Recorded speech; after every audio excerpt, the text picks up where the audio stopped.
What is up, Friday Nighters? Oh, you see Kylo the dog there. He just joined the podcast there.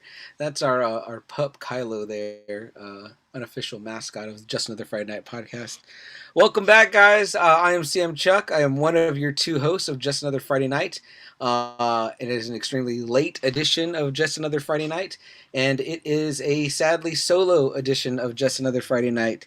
So I'm going to quickly get to the title here of tonight's episode. I'm going to do one of my open forums. I'm not going to keep it to 30 minutes like I normally do because now that the new way that me and Double A are doing things, we don't have to do the commercial anymore. We can record straight through and get all of the audio and all of the comments onto YouTube. I know you guys did 2 weeks without any comments being read, without a little lead-in, but I want to say big special thanks to Loverboy Jorge De Leon and to Jackie Boy, for filling in my absence the last 2 weeks. They both did a great job, and Double A did an extremely great job on hosting 2 episodes that I would not have been probably the best to speak on. NWA wrestling, although I'm a fan and love it, not nearly the depth of knowledge that those two brought you especially together. And then last week with Dragon Ball Z, I did watch the Frieza saga and was a fan and used to own a Dragon Ball Z t-shirt back when I was way back when I was a size medium, but no longer. Yeah, but I didn't get really past that much. But it was great to have that conversation because there would not normally have been those talks wouldn't have got to happen. And I know we have that fans out there that are fans of too many fans of Dragon Ball Z and anime, as well as I'm sure old school classic NWA wrestling. So Kara's in the house. Kara says Kylo is the new co-host. Yeah, definitely. I'm happy to have Kylo here. Forgive his diaper. He's not completely housebroken, so he likes to pee on stuff. Joe in the house. What's up, Joe? Joe says Han Solo. I don't know, Joe. I might drop you a link here in a minute, maybe on via Facebook, and get you to maybe give you a hot tag here into the ring. Jason's in the house. Jason says, what's up, bro? Jason, I did not forget the beer. Because, boy, do I need it after this week and everything that's been going on in the world. Cheers to you guys. Cheers. Joe says, only fans. Yeah. Only fanboy fans. You know, I've been wanting to go over and listen to an episode of friends of the podcast, the Geek Vengers. They do the Blurred Nerds podcast, and apparently there are now dating websites specifically for people that are into pop culture and geek culture. So I guess dating websites are drilling down into niches. I mean, I guess there always was, right? Christian Mingle and Farmers Only, but now there's a place for a home for geeks to mingle and date as well. So that's kind of cool. I want to hear his episode on what he thinks about that. Not that me or Double A is dating anyone except our significant others, but for other people, it's nice to know that they have options, right? Guys, let me tell you. So let's start off, right? So people probably like, where were you, right? You know, did you have it? We had an engagement with there was Corona or COVID, whatever. I don't know what we're calling it anymore. Omicron, Unicron, Megatron. One of those was I had an encounter and it was in the house, and so I didn't want to, we did my no symptoms really. Did my 5-day quarantine and then having allergies, which apparently not allowed to say that anymore because allergies is what Omicron is apparently. I don't know. Don't follow me for news, but yeah. So somebody here says Facebook user says Marvel about to go balls to the wall again. I want to hear. Give me your name because right now it just says Facebook user. I guess you're joining me from the group probably, the Friday Night Faithful group. Excuse me, because I'm broadcasting live to there and our YouTube and just our regular page. So please drop your name in here in the comments because I don't know who made that comment, but I want to know who said Marvel about to go balls to the wall again. Definitely agree. Yeah, so because of that, I didn't want to go to Double A's place and potentially, again, I felt fine. I've had 2 negative tests in the past 2 weeks, and I feel great. You know what I mean? So, but we just didn't want to take a risk, and so we avoided contact with people, and we knew people that had got it, so there was that.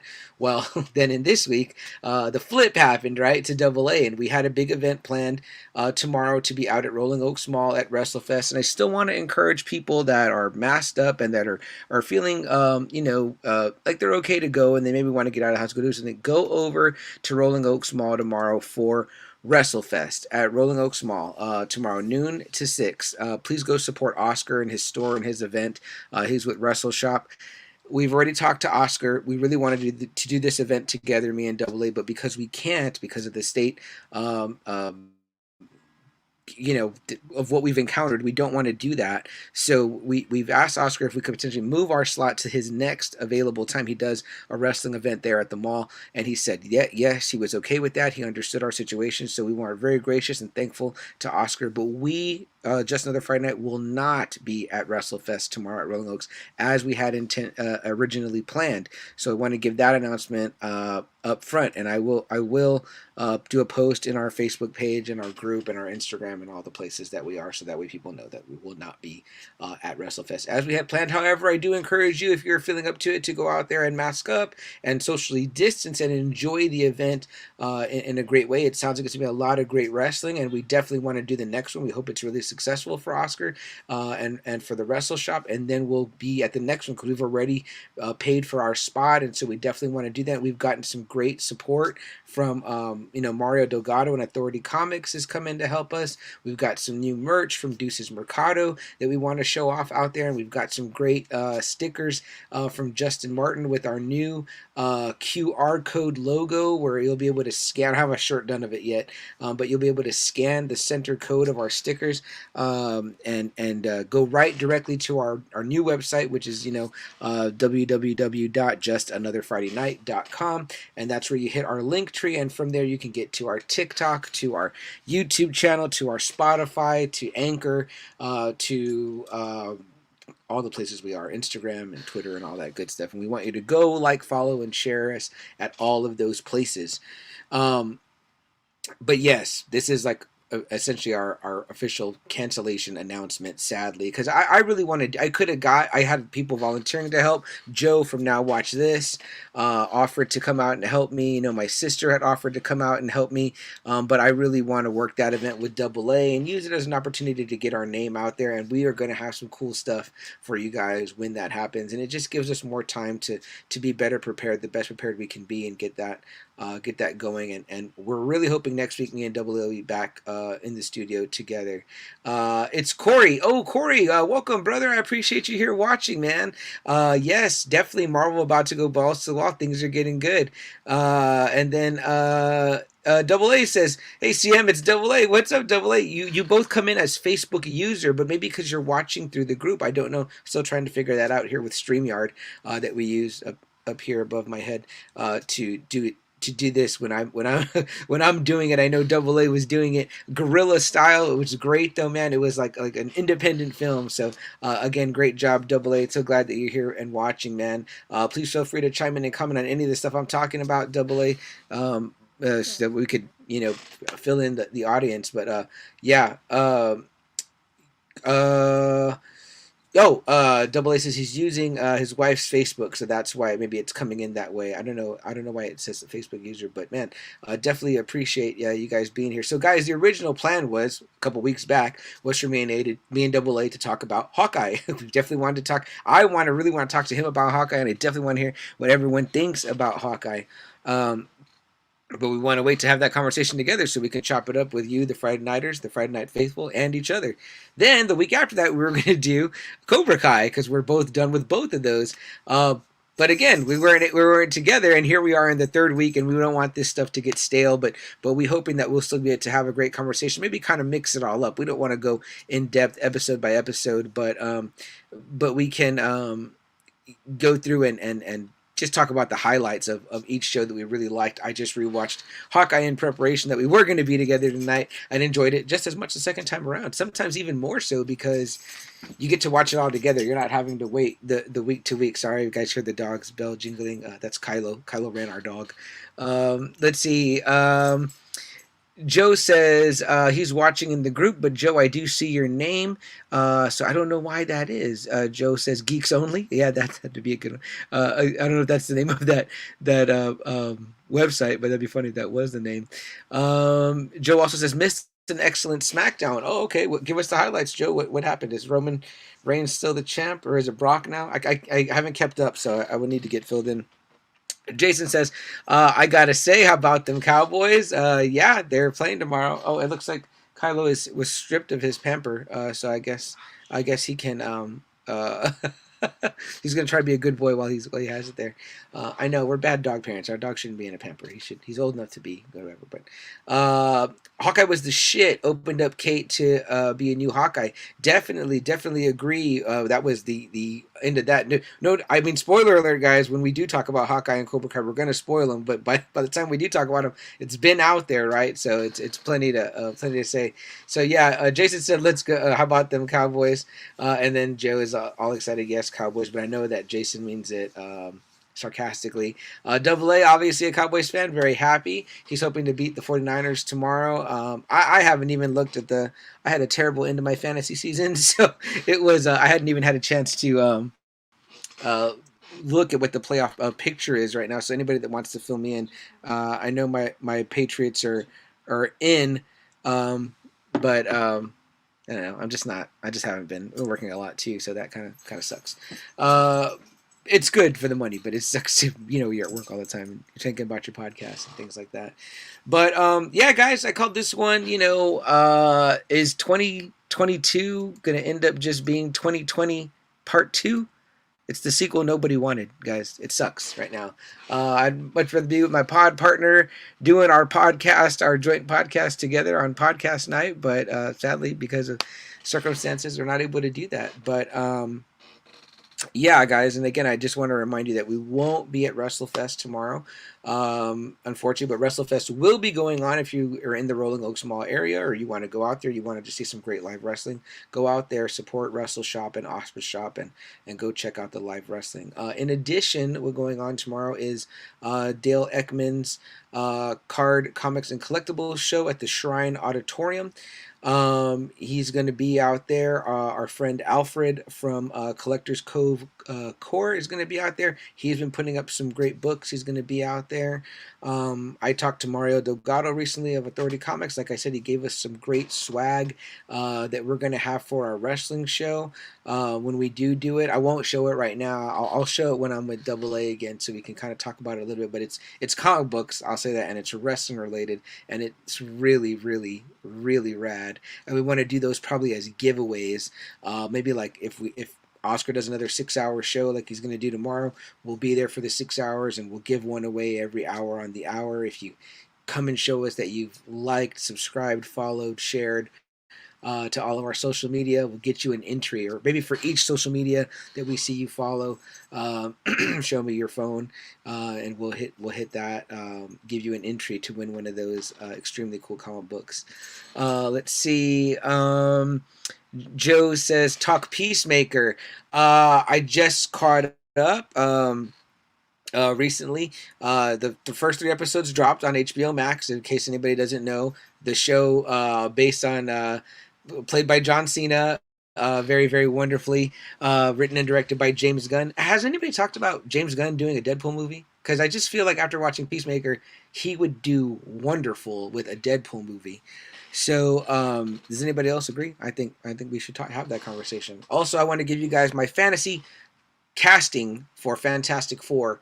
The Silver Surfer, I would get the Skarsgård guy, the one that was in True Blood that played Eric Northman. Why does his name escape me? Is it Alexander? I think his name is Alexander Skarsgård. I think he'd be an excellent Silver Surfer. So there's that. That's that. My fantasy casting on that. Untamable Amy in the house says, brother, Facebook user. I'm sorry, I don't know. Give me your name on this comment, or maybe, guys, if you maybe just put dash your initials and I'll know. But She-Hulk in April. Somebody put that. That is very true. Joe says Eternals is now streaming as well. That's correct. Disney Plus just put Eternals out the other day, and also a movie that me and my lovely lady paid for the other night. We paid $6 on Amazon Prime, and it came out today on HBO Max. But The Last Duel. Did anybody watch The Last Duel? Nobody talked about it. I like knights and shit like that, medieval stuff. This is based on true events, it says. Ben Affleck, Matt Damon, and Adam Driver, Kylo Ren himself. Really great movie, man. I was like, holy shit, this is going to be like an Oscar contender, I think. Great acting, great story. if you got HBO Max, I highly suggest The Last Duel. Go and check it out, man. I mean, it's a good one. It's a good one. Oh, Corey again. Corey, I'm so glad to see you joining, man. I know you always have some really great, strong opinions about all things Marvel and DC. And maybe you don't see when our stream comes on from the page, but you're getting to see it now through the group. So that's awesome. Yes, She-Hulk in April. Looking forward to it, most certainly. Corey, what were your thoughts on Eternals? I hadn't seen you post or say too much about it, but I'd like to hear what you thought about it. I see different things. And Untamed Blamey says missing Double A, but here in spirit he is, and he might be watching still on his lady's phone. But yeah, so I saw the Peacemaker again. If you watch the movie The Suicide Squad, the new one, the James Gunn one with Idris Elba as a Bloodsport, it was a super fun movie. It was a great watch. You know, Starro. I enjoyed it highly. I was like, man, you could just watch it over and over again. It was just like so much fun. I even appeared on the Now Watch This podcast and was recorded, however, was never released. The unreleased episode of Now Watch This, the Suicide Squad review that was not meant to be. But yeah, in that movie, you know, John Cena plays a peacemaker, and again, it's an extreme and over the top character, and that movie is extreme and over the top. It very much in the vein of a Deadpool, and now HBO Max gave him his own series, and 3 episodes dropped. It's going to probably be 1 episode per week, though. I imagine like they did Titans, maybe like on Wednesdays, and it's so far a lot of fun. I dig it. You know, he's got an eagle as a sidekick, and I mean, what can you ask for? So it's cool, and you know, I won't give any spoilers or anything like that, and I won't go in depth on Peacemaker because I don't know if Double A has seen it, and we may end up hashing it up. We usually do the comic book shows together, so we definitely will. Let me see here. We got that's a good comment. I definitely want to read that one. Jason says, "Are you going to see the new Scream movie?" Yeah, I definitely want to, man. The last theater experience I had was Spider-Man No Way Home, and it was a packed theater. So any potential exposure anybody may have experienced may have been in one of those. For all we know, No Way Home may have been the super spreader event of the year, because it's the only movie apparently making any money at the box office. You know, and killing it and crushing it. I've only seen it one time in theater, unfortunately, because of the conditions that are going on right now. But I would very, very much like to go see it in IMAX or D-Box before it leaves theaters. But I don't see it going anywhere anytime soon, and I don't think anyone's going to send it away because theaters are probably like, this movie is single-handedly keeping us afloat. But my prediction was right that I posted, which was that movie would bring people back to the theaters, and it would be the movie where people cheered again, not since Endgame have we cheered that way, and it was amazing, and I cannot wait to do it again. Let me get some more comments here. Double A, I think that's you, says still watching. I appreciate it, brother. That means you are not only here in spirit, but are here for real. But yeah, Jason, regarding Scream, I do want to go see it, and I do want to go see it in theater since it's not going to be available to stream at home. Otherwise, I probably would choose to stream that one at home. But I'm a Scream fan. I'm looking forward to it. I mean, the old cast is back, so I would love to go and check it out. Watch that in theaters. I've the little bit that I've seen people talk about it, I've heard good things. You know what I mean? So some better than some of the later sequels, but not as good as the original. That's kind of like what, you know, me and Double A had kind of said about The Matrix, the new one that came out. Although, you know, me and my girlfriend and my sister enjoyed it thoroughly. We were like, oh, this is a fine movie. I mean, like, I don't know what people are hating on it about. And if it didn't do well, it's because it came out a week after Spider-Man, which it's like, that needed a big cooling off period. And if you put that Matrix movie out in theaters only around a time when nothing else is coming out, I think it does do well. Because, number one, the curiosity factor, but also, too, it's not a terrible movie or whatever. Is it the best Matrix? No. Nothing will beat that first one. But, you know, it's okay to watch. We had a good time watching it, you know, so. Joe, do I like the intro regarding Peacemaker? I love it. That was a great, great intro.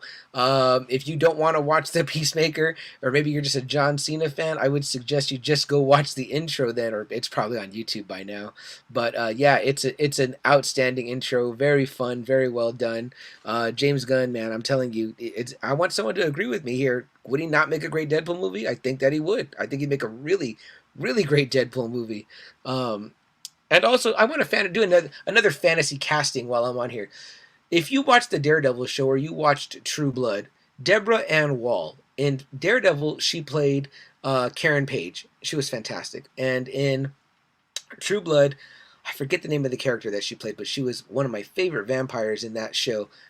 You know, when I see people talking about could Kirsten Dunst come back and bring Kirsten Dunst back with Toby or give Andrew Garfield a Mary Jane, man, I know that she's already in the the Marvel universe with Daredevil and she's Karen Page.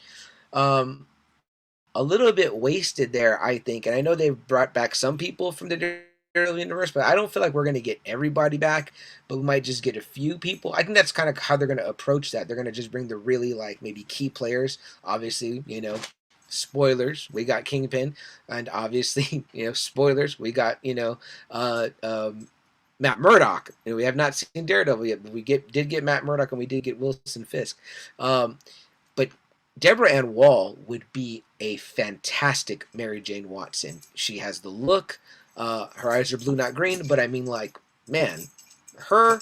I don't know why I'm thinking about True Blood, but I'm grabbing some True Blood people to be, um, Alexander Skarsgård as I believe his name is Alexander. Somebody help me if I'm wrong with that. Would be a great Silver Surfer. He could do the voice, and he could do the mocap big time. And that's no disrespect to Doug Jones, who is fantastic in the Fantastic Four, Rise of the Silver Surfer. But Deborah Ann Wall, man, she has a Mary Jane look. That is the Mary Jane I wanted to see with Toby, not Kirsten Dunst. And if Andrew Garfield was gonna get a Mary Jane, she'd be a fantastic Mary Jane. Let's see. Facebook user says, trying to think what else we need to say. That is double A, I can tell. Joe says, you got to pay to hear that that now watches episode. Oh, okay. It's gone to the premium site, the Patreon, I guess. Yeah, let me know, Joe, or I can send my $1. I want to hear that episode if it was as bad. Boba Fett is going strong. Book of Boba Fett. Absolutely. That is definitely all things Star Wars. Me and double A do chop up. So we will definitely get into Book of Boba Fett. We usually wait till it's done. We don't want to do any spoilers, but yes, it's been great. I'm pretty sure that me and Double A are watching week by week. Peacemaker, great. I think that's you, Double A. Let's just see here. I see one that says it was good for a new intro for future heroes, but if you didn't know it yet, but that was Blade's voice in the end credit scene. That's Corey talking about Eternals. Yes, spoiler alerts for Eternals. Dang, it just came out on Disney Plus. People probably waited to watch that one, and here I am spoiling it. But strike that comment from your record. You'll have to listen through to get. Then he's talking about the end credit scene. I think it's the mid credit scene, and then there's an end credit scene. Me and my girlfriend watched it in theaters. I didn't know it was going to come to Disney Plus so fast. And I heard that they're trying to give it an Oscar push. Eternals, save your Oscar push, Marvel, and push No Way Home if you're going to push something for an Oscar. I mean, superhero movies don't traditionally win those awards, but I mean, if you're going to push something, I was like, Eternals? I don't know. It was fine, but I feel like I would have liked it if it wasn't a Marvel movie either. It could have not been a Marvel movie, and it felt like that. It was a big, huge cast, so many characters. It didn't need to be. It could have not been a Marvel movie, and I probably still would have watched it and still dug it, But knowing what I know now, I probably would have waited to watch that one at home, which I said the opposite of Black Widow, which is that I would have wanted to have seen Black Widow in theaters. I regretted watching it at home because I think it took something away from it for me. And I kind of felt that way about The Matrix, too. I watched The Matrix at home, and I feel like, after seeing No Way Home in the theater, again, like a movie like that, a big movie with people, and in that, 2.5 hours, it felt normal. That was awesome. So I could imagine seeing some big moments that maybe happened in Black Widow or The Matrix, the new one, in a theater with a crowd that was engaged and interested. Again, these had to be around the time when nothing else was around it, because, remember when Sonic did really well in the theater, Sonic the Hedgehog, but there was nothing else out, but it did really well. That's why, people were still going to theaters at that time, and it was the only thing out, and it was fun. It's a great movie, and I'm not saying it's not taking anything away from it, but if you put it up against something really big, it's not going to do as well, but it was good. Joe says Matrix, question mark, because Joe has not seen The Matrixes. And Double A, I know that's you saying you didn't like The Matrix. I know we haven't had a chance to I really want to talk to you about why you didn't like it, but I know you didn't. Joe says James Gunn would make a great Spider-Man movie. I feel like he would do the 6-arm Spider-Man if he did that. So I don't know, or Man Spider. I don't know if I want James Gunn doing my Spider-Man movie, but I'm telling you, I think he'd be great at Deadpool. would make a great director. I think that's Double A regarding Deadpool. HBO Max released the Matrix with the theater killed its box office. Absolutely, I definitely agree when it comes to a movie like The Matrix like that. It was what killed it that it came out at home. So that one, if they were to argue over their contracts the way Scarlett Johansson did, it would be a fair and valid argument, I think. Dexter was great, CM. That's right. I know it finished. I think that's got to be UAA. I have not seen Dexter. My sister Amelia is a fan, and she's encouraged me to watch it. I do want to watch it. It's one of those shows on my list of things to pick up. I literally have a list of shows on my list of shows. Everyone here: Yellow Jackets, Yellowstone, lots of things that are yellow. This is a movie, I believe, but Riders of Justice. I hear it's foreign, but it's got Mads Mikkelsen, who I adore, and will watch anything in him in. Again, this one got creamed, guys, but I'm hearing great things. Nightmare Alley. Our boy, somebody help me with his name, but Nightmare Alley. When I saw the preview, I was like, damn, he looked like a good Indiana Jones. Bradley Cooper. But I've heard that it's really awesome. People have said season 2 right now is out, I think, of Zendaya in Euphoria. And people have been telling me, Kara, who was here earlier, said, watch Euphoria. And then another show out, which may be kind of like I said about Eternals.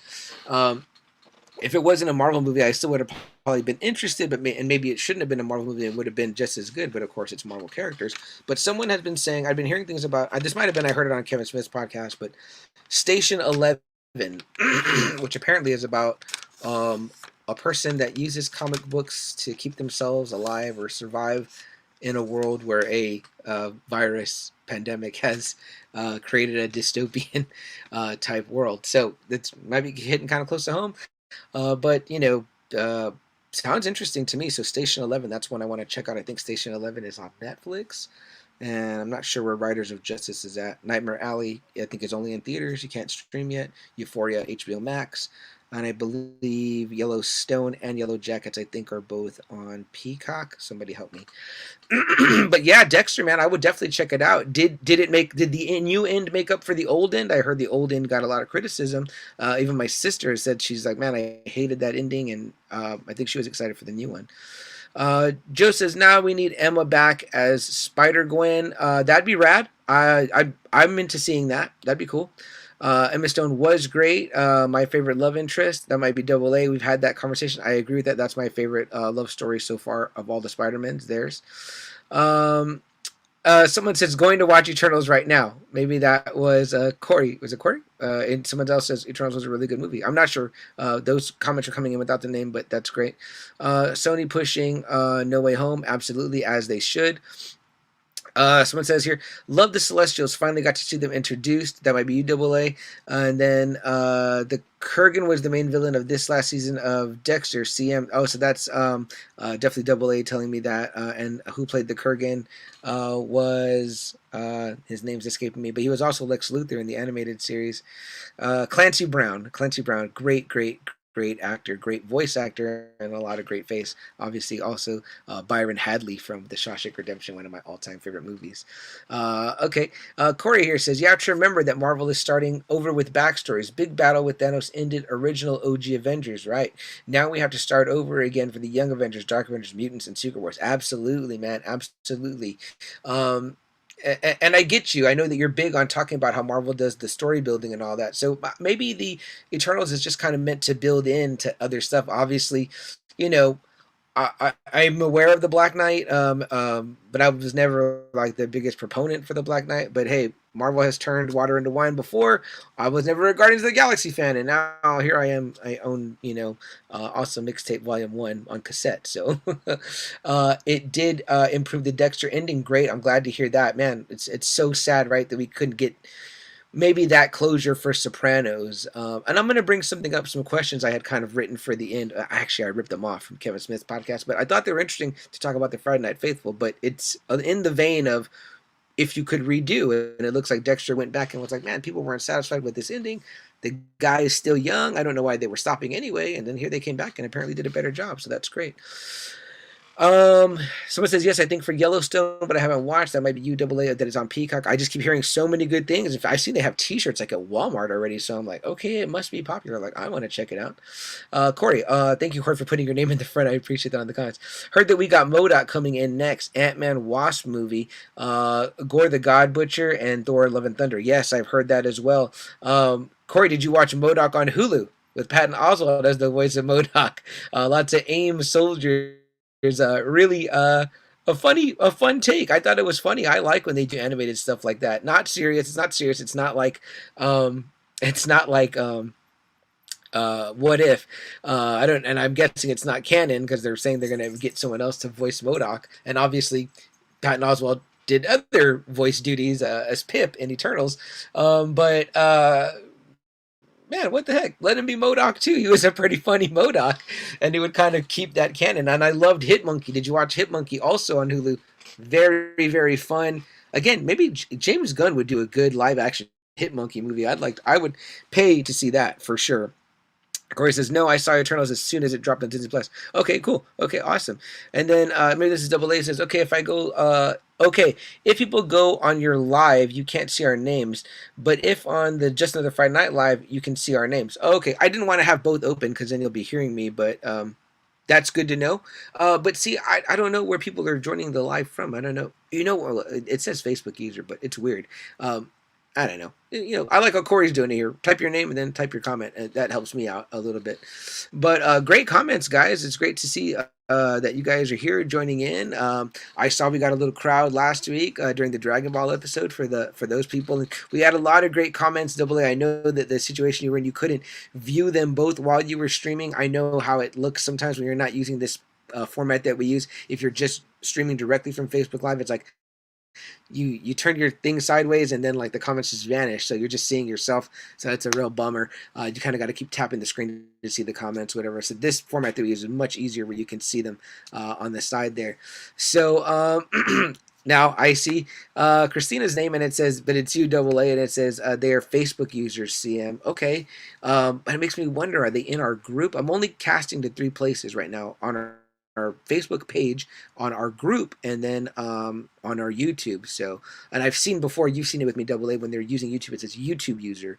So that's just weird.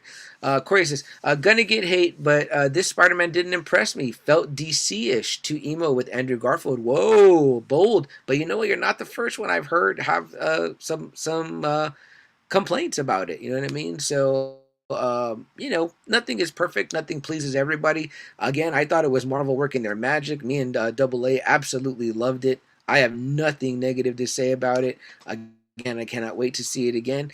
Not everyone, again, like I said, not everyone's cup of tea. I heard some people complain that, well, where were the Toby villains? You know what I mean? It was all the older villains.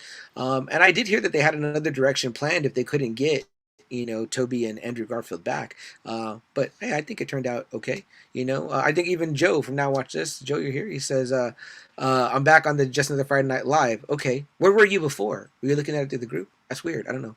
But Joe says that, and he says he had said that in one of his shows that he kind of felt like he was waiting for, he knew so much that he was waiting for them to come out, and it kind of was like your anticipation was keeping you. And I've been there before where I'm just so eager for the next part of the story that I'm not really like enjoying it, so to speak.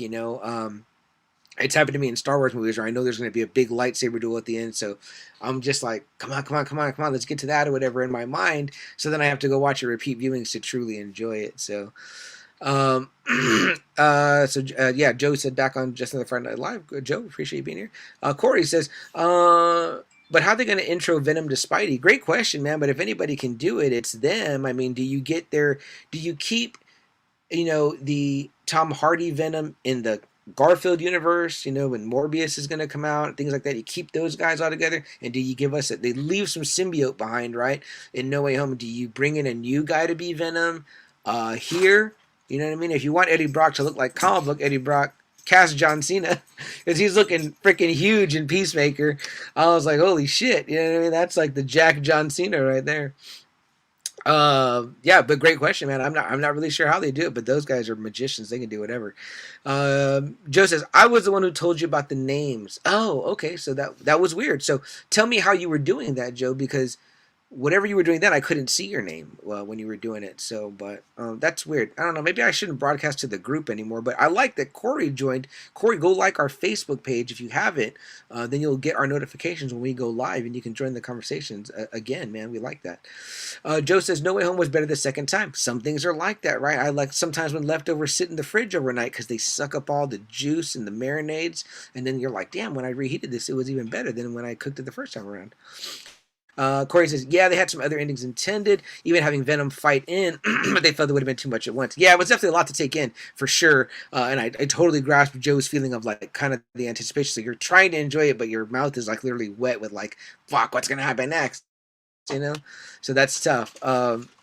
Joe says, I went on your live.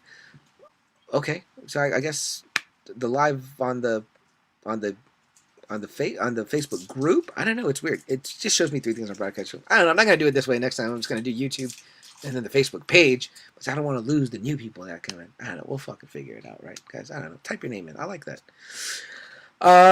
It says Joe says they're gonna use the Ted Lasso guy. Man, Danny Rojas. Football is life. If you guys haven't watched Ted Lasso, highly suggest going to watch it. I bootlegged it. Don't tell anybody. But I would definitely pay for Apple Plus. I think it's $5 a month to watch Ted Lasso season 3 come out because that's a fucking fantastic show. Corey says, no, they did intro the no, they did enter the symbiote in credit scene. Yes, right. When Eddie was in the bar and the piece of Venom stayed behind. Yes, correct. That's kind of what Joe was referencing. He was saying that the guy that was the bartender was going to get the symbiote supposedly and be the Tom Holland universe's Venom, which would be kind of cool because that guy's a Latino. I was like, Latino Venom? That's got to be new, right? They haven't done that. Great stuff, guys. Great comments. I know we're kind of having a roundabout conversation here, not getting into too much specifics, which I like, again, because sometimes me and Double A like to do a big deep dive on these certain shows and go really, really deep into them. But what else, guys, in the world of pop culture, music, movies, streaming, sports, anything like that? Let me toss these questions out to you since I was thinking about them today. Well, I wasn't. I was listening to them on another show, and then I stole their idea because I wasn't sure I was gonna have enough to talk to you about with you guys, but I do. So, and again, I want to give credit where credit's due. So Kevin Smith's podcast, Fat Man Beyond, but they were asked in their audience, their live audience, asked them, Kevin, Mark, what dead character would you bring back to wreak havoc? And their reference was kind of the way that they're doing with the Boba Fett show now. You know, a long time ago, we knew Boba Fett fell in the Sarlacc pit or got knocked in the Sarlacc pit by Han Solo. Again, credit where credit's due. And now they, bring him back in a big way, and he got his own show, and obviously the Mandalorian episode where he kicked major ass. That's where I became a fan because I was never a Boba Fett fan till then. But yeah, you Friday Nighters, you out there in the audience, is there a character dead or gone that you guys would want to see brought back and resurrected in a way that they would do maybe a Boba Fett style show, so we kind of get all that backstory? I have my answer, and I'm going to open it up. Not just Star Wars, not Marvel, not anyone, but just a character that's gone. But you're like, man, you know what? They could get a Boba Fett style show that they'd been eliminated or wrote off, but now we can bring them back. And let's see, I'll read some comments while y'all think about that question. Again, what dead character would you bring back to life to wreak havoc? A la Boba Fett. I'm going to tell y'all mine. Mine's a pretty good one, I think. Corey says, no, oh, no, I read that one already. Corey says, I feel that symbiote will fuse into the bartender, but only as a vessel to get to Spidey. Okay, that'd be pretty cool. Oh, Double A, I like that answer. Double A says, Gus from Breaking Bad. Man, the backstory. Get Giancarlo Esposito, dye the hair back? Or how would you have it, Double A? He didn't die when his face, he got like the Two-Face treatment, you know what I mean? Spoilers for Breaking Bad if you haven't seen it, but Giancarlo Esposito's character does not live. I don't know how we would do that one, but I'm interested. I love him as pretty much anybody, but he's especially good as Gus Fring from Breaking Bad. I would be there for that story. Don't know, but best character on that show. Um, I do love Heisenberg personally, but yeah, I love Gus, man. Great badass character. Um, Dark and scary and stark, and made him even better as Moff Gideon um, in The Mandalorian. So great answer on that one, Double A. Anyone else out there in the Friday Night Land? I see I've got 5 watching. I'm excited. Um, Han Solo. You'd bring him back, or you'd redo, or Mace Windu. There was a rumor that he has a Disney Plus show coming. I like that. I like that. You mean from Force Awakens? Han Solo somehow survived. I like that. I like that too. I mean, people get cut in half in Star Wars and still live. So Han gets stabbed and dies. I don't buy it either. I definitely think he could be alive. I would like that. Mace is a good one. Oh, it's all right, Corey. Yeah, that's a great answer. I think I would love that too. Again, Mace didn't get it that bad. It was like, after Darth Maul gets split in half and he comes back, I'm like, come on, give us some Mace Windu. And Samuel L. Jackson has said several times he would be very much like to be Mace Windu again. I'll give you guys mine. It's out of the blue, right? And I've kind of already written this movie in my mind, but I would bring back Randy the Ram. Everyone says that he died at the end of The Wrestler. I call bullshit. I think that he had like a major heart attack in the ring, but they got revived. Then he hooks up with Jake the Snake Roberts and Razor Ramon, Scott Hall, and they all go down to DDP's place in Florida. They start doing DDP yoga, and Randy the Ram gets a resurgence, gets on to either the main event at like a Legends WrestleMania or something like that, but it ends with him going into the Hall of Fame, meeting a good woman, reconciling with his daughter. The end. Randy the Ram gets a second chance. That's the character I'd bring back from The Wrestler. Mickey Rourke, a movie that should have won Best Picture. Double A says, one more, Vincent Vega. I love that. I don't know how Vincent survived getting shot up like that, but hey, maybe he was wearing a vest, right? You could do that. He was wearing a vest, and he just acted knocked out, and then you bring him back. I could see it. I definitely like that. Hey, they gave DeJesus a movie from The Big Lebowski, right? Has anybody seen that one? I haven't seen it, but I'm curious about it because I know it exists. I'm like, and it's him, John Turturro. I think he maybe even wrote and directed. But that's pretty wild.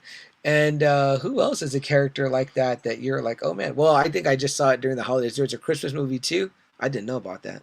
And I think they even said that they gave like the Randy Quaid character from Christmas Vacation his own movie as well. Like, I'm like, I didn't know those existed, that there's like those characters got movies. So the Jesus Rolls Double A says, okay, yeah, let's look that up. Somebody tell me where that's streaming. I want to find out. Joe says Quicksilver, have it lead into Magneto. So you want to bring back the Quicksilver from the Marvel universe that we know, the guy that played Kick-Ass? I forget that kid's name. Something Taylor Johnson? Aaron Taylor? I want to say Aaron Taylor Thomas, but that's Jonathan Taylor Thomas. But I don't know. But while we're thinking about those old shows, rest in peace to Bob Saget. Rest in peace to Betty White. I don't know if we had an opportunity to say that on either of our last 2 shows. As I know Double A was getting straight to business, but man, 2 icons gone. And I'll drink to both of them, Bob Saget and Betty White. May you both rest in peace. Love you both.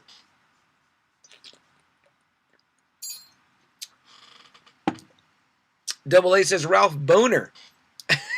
Yeah, I love Evan Peters, and I wanted him to become like this world's Quicksilver, which now, with all that we know now, that the multiverse kind of like was breaking, like, was there something there with the WandaVision stuff? I mean, I know we just say that they just say he was some actor or whatever, but couldn't you, like, I mean, there's a way you could write that or whatever, and you get Evan Peters back as Quicksilver.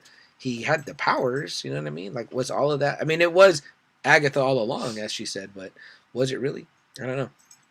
Corey says, all right, brother, I got to peace out. Work at 7, 12-hour shifts. Glad to join in. Glad to have you, Corey. I work tomorrow too, actually. And believe me, our shows are normally much earlier. So we hope that you'll join us again, man. Please like the Facebook page. That's right. And you'll get the notifications, or subscribe to us on YouTube and you'll get the notifications for the live there. And then you can talk with us some more, man. It's great opinions. I love your strong opinions on all things Marvel. And I want to hear your things on all things DC. Joe says, appreciate it, Corey. Have a good night, man. A good day at work. Joe says, yeah, but I heard the dude is going to play Craven. Yeah, I heard that too. Like, what's going on with that? I feel like that's an early. I think he looks too young to play Craven, and Craven should look a little bit older and more hardened. And Double A said something really great to me where he says, if you're going to do the Craven story, you should do it with the married Toby Peter Parker. Because that's kind of how that story takes place in when you get Craven's Last Hunt. And shit, man, I don't know how you could try to do that movie in 3 acts, but you probably need to really do it in, like, either 2 movies or a movie and a show, maybe even, it could be a show. Because it's a story that needs a little bit of, to be fleshed out properly. You wouldn't want to shortchange, I think, that great story. Aaron Taylor Thomas. That's not his name. I think it's Aaron Taylor Johnson or something. Now I gotta look it up. See, now you guys got me. Gonna have to look it up. Who plays him? But he was kick-ass. Joe says apparently he's been cast Double A to be Craven, but I don't know if that's official. Aaron Taylor Johnson. Aaron Taylor Johnson. Why does he have 2 last names? Is that his maiden name? Yeah. They showed the outline of the sky. Yes, they showed the character with the spear. It outlined was supposed to be Craven, but I don't think that it was. So, are they going to do that in the Tom Holland universe, or would they do that in the Andrew Garfield universe? That's tough. The way Andrew Garfield looked. I feel like maybe he's getting up there. You could do the story of Craven's Last Hunt with that one, but maybe be best with, I guess you got to pick who wants to do it, like who wants to come back and do maybe a couple more Spider-Man movies or whatever. I don't know if Toby feels like maybe he's getting too old and stuff, but yeah, so that was apparently the word on the street. Double A for you there. Joe says that should be Tom's last Spider-Man movie. Craven's Last Hunt. Yeah, but I think he's already signed on for 3, right? So he's signed on. And the dog is barking. Let me see if I can let him out here real quick. I think Jessica's gonna let him out there. So yeah, I don't know if I would do that for Tom Holland at the end. He looks so young, and it's like an older Spider-Man in that story. He's already, I think, married to Mary Jane, and I don't know if he's still working at the Bugle. Double A, you'd have to help me out with that, but he's definitely. I feel like it's an older Spider-Man story, but yeah, I guess as long as we get Craven, it's good, you know what I mean? But it doesn't really matter. Again, with the leaving of the symbiote behind, it kind of feels like they want to do Venom maybe right within the Marvel universe. We just had the Venom movies, and I know they weren't loved, and then we had the bad Venom with Topher. So maybe I feel like Marvel sometimes is like, we're gonna correct the mistakes of the past,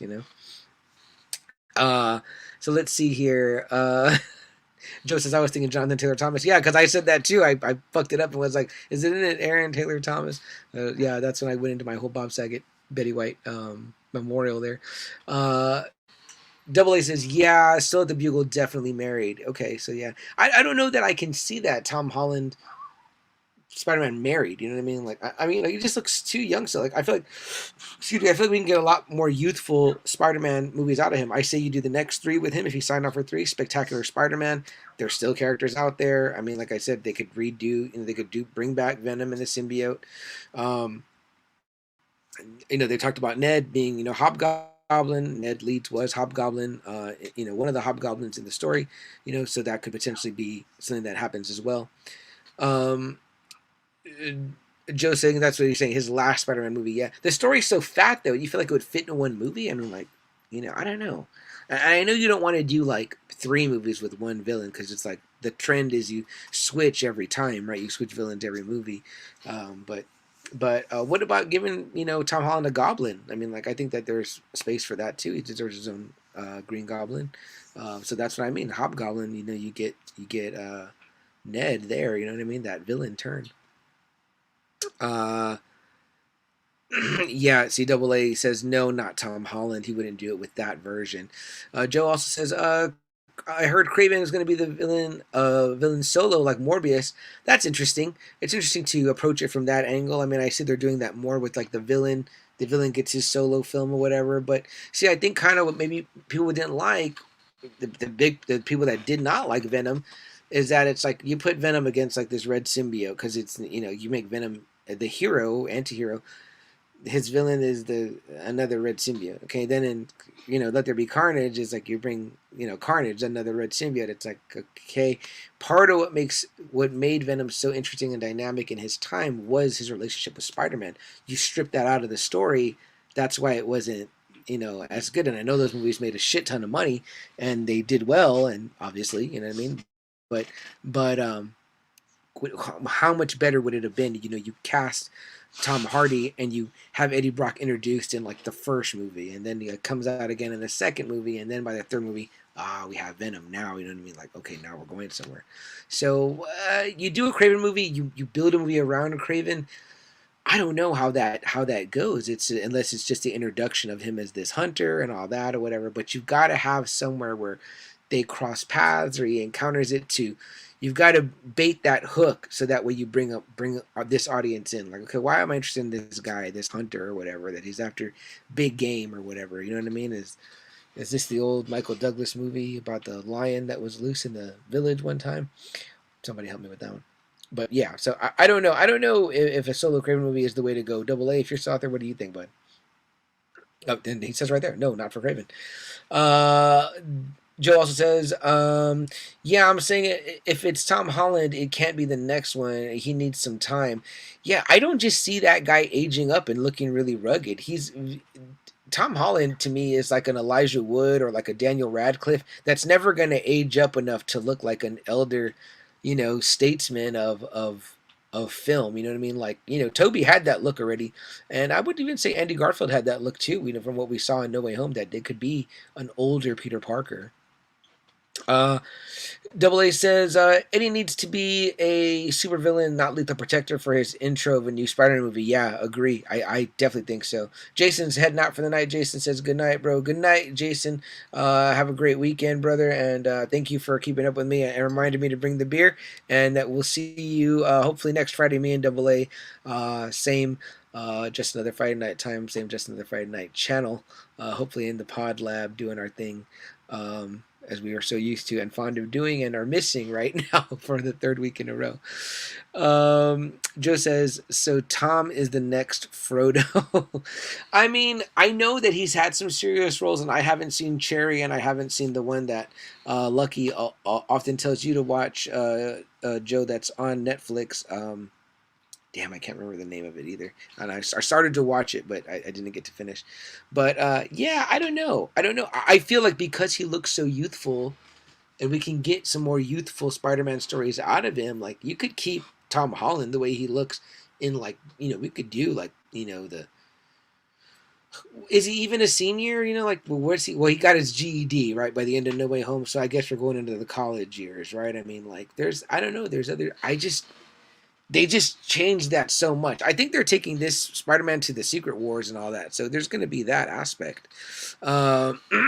Jack is joining us. Gentleman Jack from Toy Dojo, who graciously helped us guest host Double A last week, talking all things Dragon Ball. So what's up, Jack? Joining from the YouTube. Really cool, man. I appreciate you being here, bud. And I can see your name and everything. We were having some issues earlier, Jack, with some of the Facebook users, as they were called. So glad to have you here, bud. And again, thank you so much for all your help last week. Double A and you did a great job talking all things Dragon Ball. Again, a subject I am not so well versed in. I do diverge with you guys in the woods on the Superman thing, but hey, we'll leave that conversation for another time. Jack says it was awesome. He says, yeah, I'm all on board. Yeah, man. we definitely appreciate the help and everything you did for the show there coming out. And yeah, like I was saying earlier, you weren't here yet, Jack, but it was unfortunate that you guys missed out on some really great comments from some people that were really into Dragon Ball. But I know, like I said, the way you guys were having to work it, it wasn't able to be done. But fortunately, I have the ability to do that. Joe, Jack says Superman loses to Goku. Matter of fact, totally disagree. What makes Superman so great is his indomitable will and his inability to be destroyed in any way. He says DBZ greater than DC. It definitely has more letters. I'll say that. Jack, what are your football predictions for tomorrow? Love to hear some of that as the commissioner of our Pick'ems League. And I believe the last champ of this season. Man, what a rough year all around for me for fantasy football and Pick'ems football. So Joe says, I know nada about DBZ. Well, I just say don't bet against Superman. That's probably one of the best ways to go about it there. What do we got coming up, guys? The Batman, right? That's coming up. Looks great. More trailers are coming. Something that was being said on your podcast, Joe, from Lucky, your pod partner, the Dork Dad himself, was that, man, it feels like we're getting a little too much in the trailers now. There was very, very little, and it kind of really left us like, our beaks wet, right? Like, damn, man, I can't wait to see this Robert Pattinson Batman. But now they're giving us a little bit more. Now we've got a really great look at the Riddler, which does look scary. We got a really great look at the Penguin already, which, Colin Farrell, damn, he's really, really dressed it up. I can't even tell it's him. It makes me wonder, why cast this handsome guy as Penguin and then make him look ugly? Well, I guess because he's a great actor. But when you could have just cast, like, Danny DeVito. But yeah. Jack says Bengals and Bills tomorrow. Bucks and 49ers, baby. Gotta go with Tom Brady on that one, man. Don't bet against Tom. Bengals and Bills. Bills are rolling, man. So that would be my pick for those two games. Bills and Bucks for me.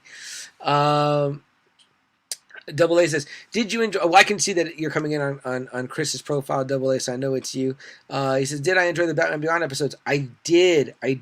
So I'll tell you guys a little bit of background about this. Double A suggested that I'd mentioned I'd never really seen Batman Beyond, and I always thought the character did look cool, with the full mask. He gave me some episodes to watch, and they were really cool, and he told me to watch the movie Return of the Joker.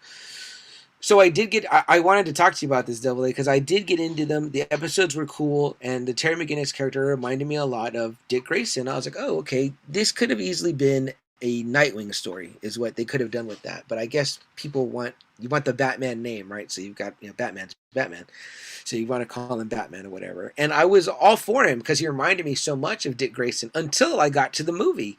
So in the movie, he makes a couple of like offhanded comments that I did not like. Like at one point, he's like, I'm not a Robin.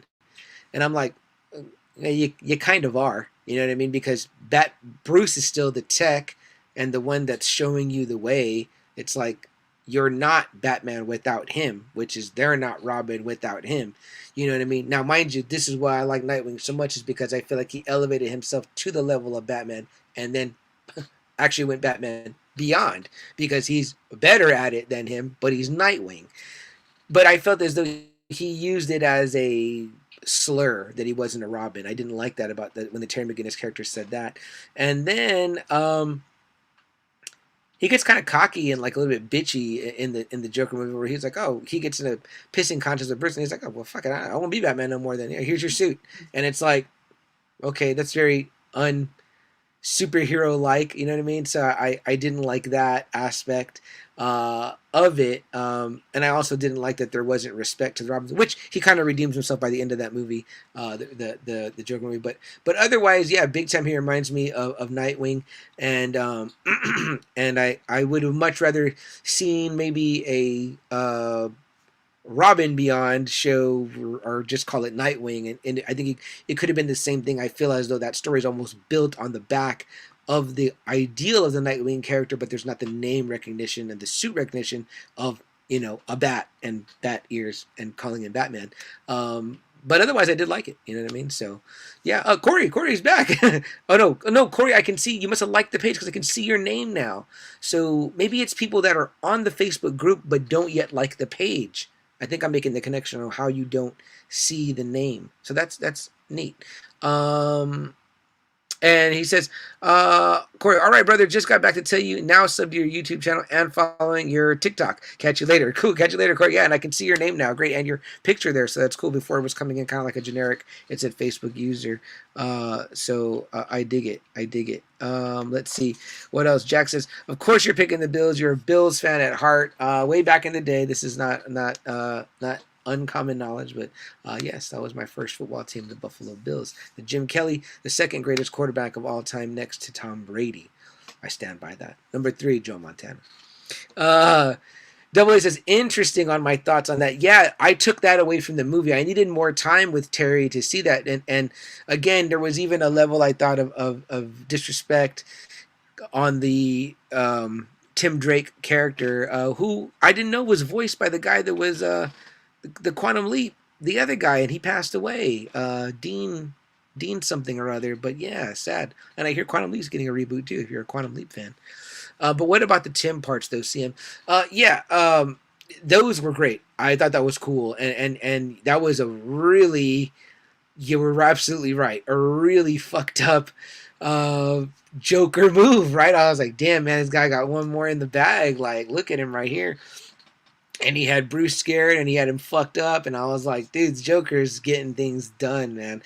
And and I liked it too that he put himself in like a body that could fight, and so it was like that's like always been like the Joker's missing aspect, right? Is that like he doesn't kick ass, you know what I mean? Like he's maniacal and crazy and unpredictable and does all this shit, but he's not really like good in a head-to-head fight. But in this scenario, he manifested a situation where he was very good and put himself in one of the best potential situations to fight with someone that was trained by Batman. So I really did dig that, man. And yeah, the Tim Drake character, an interesting future for those DC characters. I don't know that I like it.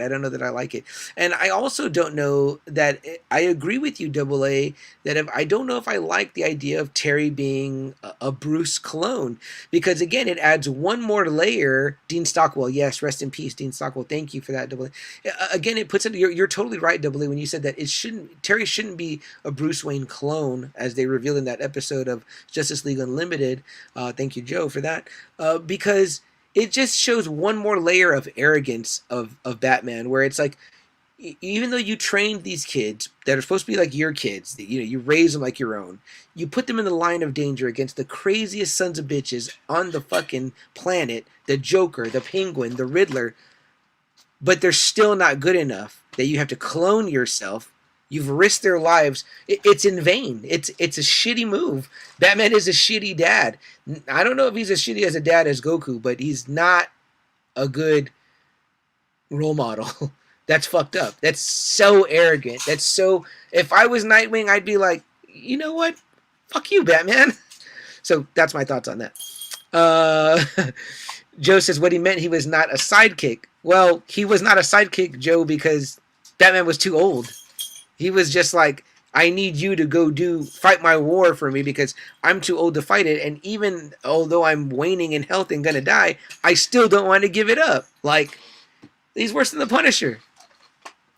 Joe says, Double A says, I don't like it. I hated that. Agree. Joe says, great episode. Epilogue. Amanda Waller kills it. Yeah, it is a cool episode, and I did like it. Before I'd say any Batman Beyond, I'm not saying it's still not a great episode. It still is, but I would like to think of it maybe as one of these like Elseworld stories, like it's like off to the side or whatever. Jack, did you leave? I had a good question for you coming up, Jack.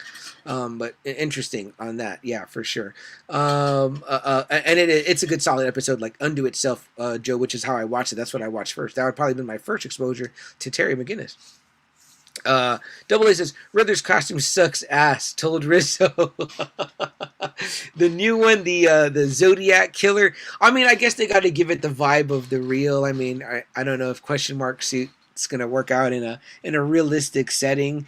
Amazing how they did it with Joaquin, right, and made the Joker thing work. But yeah, the Batman Riddler. I figured that's who you're talking about. Gotham will always need a Batman. Bloodhaven has Nightwing. I mean, I would just move there. At this point, Gotham should just be bulldozed. But Riddler looks like Zodiac. Yeah, agree, Joe. Do you like the look, Joe? Do you like the way the new Riddler looks? I did dig it. Um, Jack, are you still here? Jack, have you seen the Batman trailer? And do you think yes, Nightwing? I got it. Where's he at? He's right here somewhere, hanging out with me. I've always got him hanging out nearby. Double A.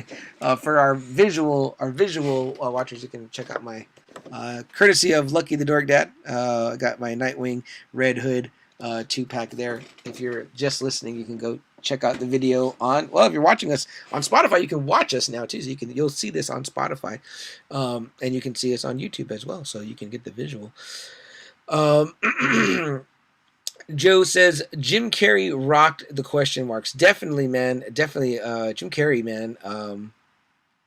Outstanding as the Riddler. And Double A says badass figures. Thank you very much, Double A. Appreciate that. Jack says I'm here, but I haven't seen the trailer. Definitely check it out. Jack, I got your baby's gift, and congratulations on that, by the way. Your soon to be baby boy, and I think you're gonna like it. It's really, really cool. So all things aside, I am glad that your baby shower got postponed, because then it means I get to be there. So I like that. So let me ask you guys this question, Jack, since you're here, and I think we've got Joe and we've got Double A. I know, and for our listening audience. So this was another question. Again, I'm borrowing from the Kevin Smith podcast, Fat Man Beyond. I want to give credit where credit's due, but it says they got asked this: what Star Wars property would you want to write? So I think that the answers they gave were one of them. It was either Mark or Kev that said like one of them wanted to do like the Wedge Antilles story, which I think has been told, and then I think another one was saying like kind of like a Tales of Mos Espa, like the bar, like or I think that was Kev that said he'd do like it's like an intergalactic like Clerks, you know what I mean, where it's like the side character story. So I've said this before, probably on this show, excuse me, but and let you guys think about it a little bit. But what Star Wars story would you want to write? My Star Wars, I think they said it too, almost like a what if. I would want to do that story, like a what if Luke took Vader's offer when Vader says, join me and together we'll rule the galaxy as father and son. And Luke has a moment and he's thinking about it and he thinks to himself the only way to stop this evil is united with him, and he takes Vader's hand and then they do rule the galaxy as father and son. I would love to write that story and see that Star Wars story brought to life. Jack says thank you very much. I think in regards to his pending baby coming. And Joe says, I'm all for Pattinson, and the Riddler actor is pretty good. Yes, Paul Dano, excellent in There Will Be Blood. I'm looking forward to that as well. Joe, good call on that. Double A says, Shadows of the Empire, great story. Dash Rendar, man, I know that your brother played that game, and I liked it. No, I think that's great. I mean, if that's a story that you would want to tell and see fleshed out. Shizor, are they the Black Sun or the I can't remember what their organization was called, but yeah, that was a great story, man. I love that Shadows of the Empire story because it was that bridge. You know what I mean? I don't know if that's considered canon anymore or not, but yeah, but mine would be like I said, the what if story. Joe, Jack, do you guys have and anyone else out there watching us in a live streaming land or later on? Feel free to write in. But what would be your write in your Star Wars story, your Star Wars property that you would want to write? You know what I mean? Like obviously we have Boba Fett and we have the Mandalorian, and there's been Rogue One, Solo. We're gonna get Andor, Ahsoka. It's like they're taking these. I love what Joe's gonna say. I write the Jar Jar redemption story, make him a badass bounty hunter. Yeah, I've also heard of Jar Jar being a Sith, Jar Jar being a Jedi. Those would be cool. I know that the actor Ahmed Best, I believe it's Ahmed Best, did get like a role like on the Star Wars game show where they put kids to like these kind of Star Wars-esque trials so they could kind of become Jedis. I can't remember what that was, like on Disney Kids or something like that, but apparently he was the Jedi Master that was the host. I thought that was a neat redemption for him, and he didn't have to be in all the gear, so that's pretty cool. Double A says, we need to write the Silver Surfer prequel story, CM, where he is a full herald of Galactus destroying world. I will 100% write that with you, brother. Off topic, no, that's 100% on topic. There's no topics here tonight, guys. It is the open forum. Jack says, I'd like to write the story of Palpatine after Return of the Jedi. What did he do up till his return? Yeah, I mean, there's obviously 30 years there between before we see Rey and Finn and all that story. So what was he up to? Amassing that underwater army, apparently. But that'd be an interesting one. And Joe, I like yours too. I like maybe seeing Jar Jar do something else. I mean, we don't see him die, right? So, I mean, he's apparently still alive. There was also another character that I always liked named Quinlan Voss. I thought he would have been an interesting character. Uh, we talked a little bit before, me and Double A, about the Punisher changing logos. I'm going to switch topics too, whatever, and because of all the appropriation or whatever the hell they call it, so stupid. It came up on Kevin Smith's podcast too, and Kevin Smith said it'll be back, the old Punisher logo. So, I agree. I hate that they're even changing it briefly. I hate that they're making him the leader of the Hand briefly. Like, that's just so un-Frank Castle. I don't like anything that undoes what Garth Ennis did. I think the greatest Punisher storyteller there is. So that's something. Joe says, you go into the cantina with all these tough badass aliens and then you hear Misa Bounty. Yeah. I mean, that'd be something. Oh my gosh, there's a great scene in the What We Do in the Shadows, the show version, where one of the guys is an energy vampire and he's doing the Jar Jar impersonation to kind of like wear down somebody. He's one of the vampires, but he's an old English vampire, and he's like, "That's a great voice you're doing. Do that more. It's making me laugh." And he's like, "Damn, the Jar Jar is like never hits with anybody." So it's interesting.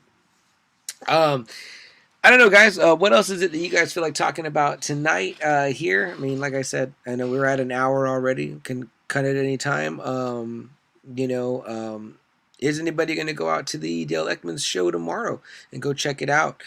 See if there's anything there. We're in the process of collecting some marshmallow, Stay Puft Marshmallow Men, the minis from the new movie, Funko Pops. So it may be an opportunity. Again, I have to work, but half the day, so I may have an opportunity at the end of the day to go. But Joe says we need a real Galactus. Yeah, I think so. I think that Marvel Studios, in its current incarnation, would be the perfect people to bring Fantastic Four and a real Galactus to life without making it look crazy. I mean, obviously, they did great stuff with the Celestials and then Guardians of the Galaxy. It's like, it makes stuff like that believable. You can definitely do that. And Joe is saying here, AA cast Galactus. Oof. I mean, I think it's got to be mainly CGI. I don't know if you actually put a guy in a suit and make him big, but that's a wonderful idea. I would love to hear that. Don't forget my casting for the Surfer for the body, Alexander Skarsgård. Is that his name? Damn, I don't know if that's his name. I'm gonna look it up real quick before I keep screwing it up, because that guy's a great actor, and I think he's coming out in a new nomadic. It's not nomadic. It's a Viking type show, and he's going to be in that. Let me see what his name is here. Where am I at here? I'm looking at the True Blood cast. Yeah, it is Alexander Skarsgård. He's got an interesting picture on his IMDb with no pants on but a tuxedo top. He was Tarzan. It says he was in that Big Little Lies. I didn't see that. And I think his upcoming project is called... oh man, what is it called? I don't see it here, but I saw a trailer for it, and he plays like an old Viking, type thing, which is interesting. That's kind of what his character is like in True Blood. But Alexander Skarsgård, I think he might be the son of Stellan Skarsgård. It's great. Oh, love that. Lawrence Fishburne as Galactus. That's pretty premiere right there. I dig that. Can you imagine his booming voice, and then you got the Watcher, our current Watcher, whose name escapes me right now too. It's probably getting late and the beer kicking in, but he's also wonderful as the Watcher, and I would love to hear Jeffrey Wright, who's going to be Commissioner Gordon in the Batman. I'd love to hear those voices booming at each other. The Watcher and Galactus, love that. And as Galan, yes, love that. Jack says, I'd love to go to Ekman's, but probably shouldn't due to me having Omni Unicron. Man, you got the big one right there, Jack. Yeah, I know, man. Super sucks. But hey, I mean, apparently it's becoming like it happens to everybody now, so you can't get away from it.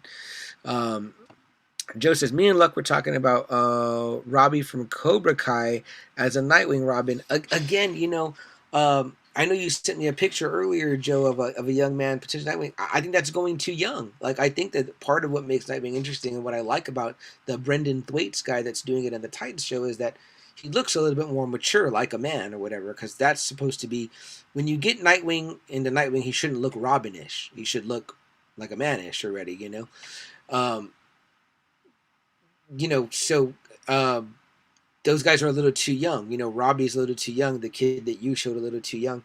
Um, you're getting into kind of like again with that Tom Holland like range of looking where it's like you look a little bit not grown up enough. The kid that plays him in Titans is like a tall guy, like, and he's you know chiseled looking. So it's like, oh yeah, that's Nightwing already. You've realized your superhero ness. You know what I mean? Not as a not looking sidekick-ish, in my opinion. Uh, Double A says that's badass. It says he's not tall, so that's another thing. And then he says Robbie's 30. He's 30 years old? That guy's 30? Jesus. I would never guess that. There's another guy. I just been on a True Blood kick. Ryan Quanten. He played Suki's brother in the show. That's his name, the Ryan Quanten or Quanten. He played her brother Jason in True Blood. He's got a good look. And in fact, there's a fan made on YouTube where he's Venom. If you guys have never seen it, go check it out. And there's also like a fan made Thomas Jane one. Thomas Jane came back as the Punisher. And it was like this guy just did like a little, like, I don't know, 2-3 minute film for those two guys. The one guy was the Venom one way before the Venom came out. And then the Thomas Jane, he got him back to be the Punisher, and he did this little like 2-minute movie that was like better than all the damn Thomas Jane Punisher movies. It was like way, or the one movie, it was way better, like in just 2 minutes. I'll send the link out to you guys that are here tonight. I agree with you though, Double A. He's not tall. And Joe says no. The Robbie 30 says no. I'm kidding. He says fuck yeah, Thomas Jane was a good one. The fan made one, right? You're talking about Joe, not the other one.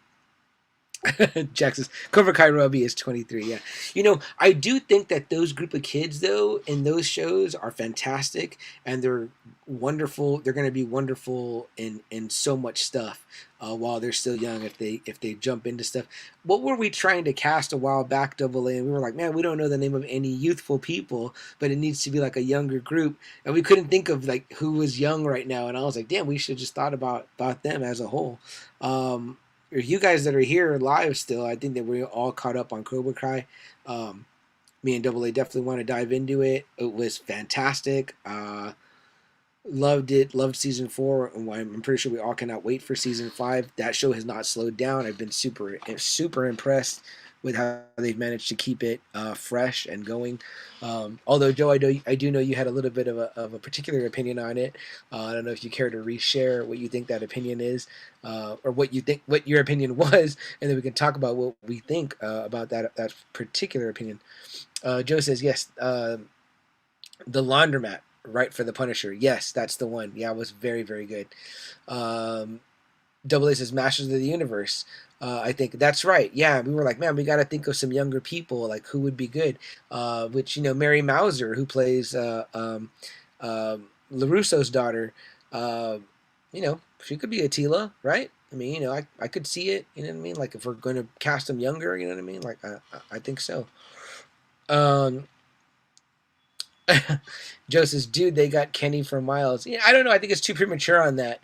That kid too. I don't know. I mean, he could be. I could see him maybe as a Miles Morales. I feel like somewhere a little bit older than him, but like younger than. I don't know. There could be somewhere in the middle. Maybe one of the kids from that new Fresh Prince show they got that's going to come out. The serious take on the Fresh Prince. Jack says, I'm not. Oh, you're not done with Cobra Kai. Oh, shit. Sorry, Jack.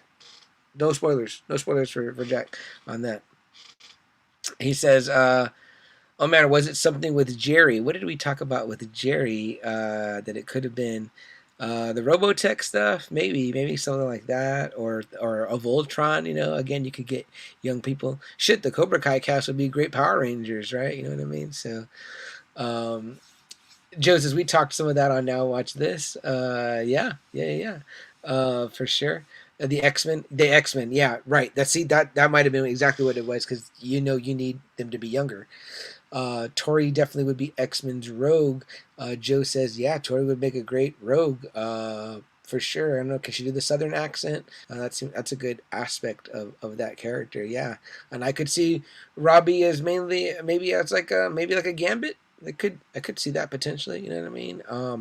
I hope that um, Miguel's character gets more stuff. As a Latino. I don't know if he's. I know that they're Ecuadorian in the show, but I'm wondering, is he Mexican in real life, or is he uh, um, Puerto Rican or something like that, whatever. But I hope he gets more roles for sure. Joe says that Fresh Prince looks horrible. Jack and Double A, have you guys seen the trailer for the new Fresh Prince, executive produced by Will Smith, but it's going to be, it's just called Bel Air, and it's going to be like a serious take on it, like on the story. Kid from West Philadelphia gets in a scrap on the yard and has to come live with his rich family. It looks interesting. I mean, I give the pilot a chance. You know what I mean? Like, just check it out. I don't want to hate on something before I totally see it. Hawk as Gambit, Joe says. Yeah, could see that. If he could pull off the accent, that'd be cool too. What about the Hawk's friend, the real dopey tall kid? What are we? Is he Beast? He could be Beast, right? Just totally rip off the Cobra Kai cast. Double A Blue Beetle for Miguel. That's right. Yeah, that's the word. I think they could. I know that the movie that you had me watch, Joe Titans. Well, I don't remember if it was a Titans movie or whatever. Titans versus JLA. Yeah, I think that one. Um, is that the one the Blue Beetle comes out in or whatever? And he's pretty good in that one. It's the Latino kid. It's like the Blue Beetle suit's kind of like a symbiote, and that's pretty sweet. I think if they, then that's the one they're gonna go with the kid that plays Miguel. That'd be pretty cool. But I also feel like, man, Blue Beetle. You know what I mean? Like they could have. Yeah, I think he deserved a little bit more. You know what I mean? So we'll see with that. Jack says, yeah, I saw it. I don't care for it, to be honest. Um, Joe says, Hawk for Firestarter. Is that an X-Men, Joe? I think you're thinking of the old Drew Barrymore movie. Double A says, no, for the Fresh Prince, probably not for me. Yeah, I know. I just feel like maybe I want to see the one episode just to see if I can get into it. Double A says, yeah, I think that's why Miguel looked bigger. Yeah, he definitely bulked up. Double A says, yeah, he got really big. He's booking up for DC. And then Joe says, Teen Titans vs. Justice. Yeah, that was the one. It was pretty good, solid movie. So I definitely dug that. I didn't have really much else here, guys, that I wanted to talk about, kind of in this open forum. So I'll leave it to you guys. Is there anything that you want to talk about? Other than that, I guess I had read what they had said about that Superman story or whatever, about the whole prison thing and all that, and it had really like bugged me. Jack says here regarding Frisch's, no one can replace Uncle Phil, aka the Shredder. Totally agree with that. Definitely, man. Avery Brooks, right? Avery Brooks is the Uncle Phil's name. Dude, so great. So great. But yeah, Double A saying stupid sucks, stupid ass Superman story. Yeah, agree, man. And I hate to say it, but like I saw some, I heard a video, and it's from that artist Double A that you told me was in like a lot of hot water, for his kind of strong views on characters switching races and things like that or whatever. And I definitely don't agree with him on kind of where the vein of those views come from.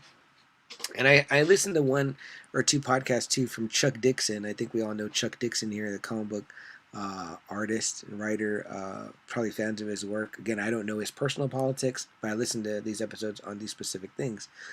And one of the things he was talking about in this episode he talked about Captain America and Superman and kind of like how they try to like change certain things about them. Uncle Phil is James Avery. Yeah, why did I say Avery Brooks? Who am I thinking of? Yes, thank you, Jack.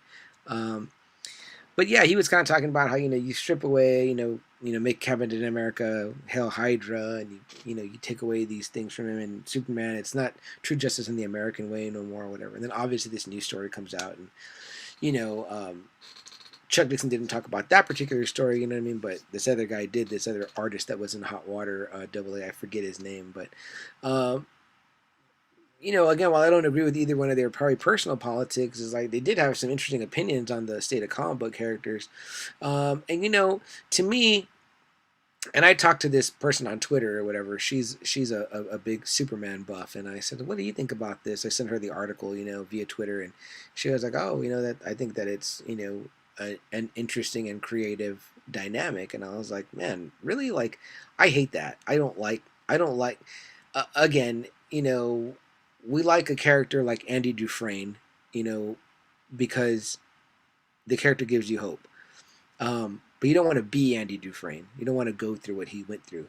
But you like a character like Superman because he gives you hope. But you do want to be Superman. You want, to fly and have strength and a red cape and, a spit curl. You know what I mean?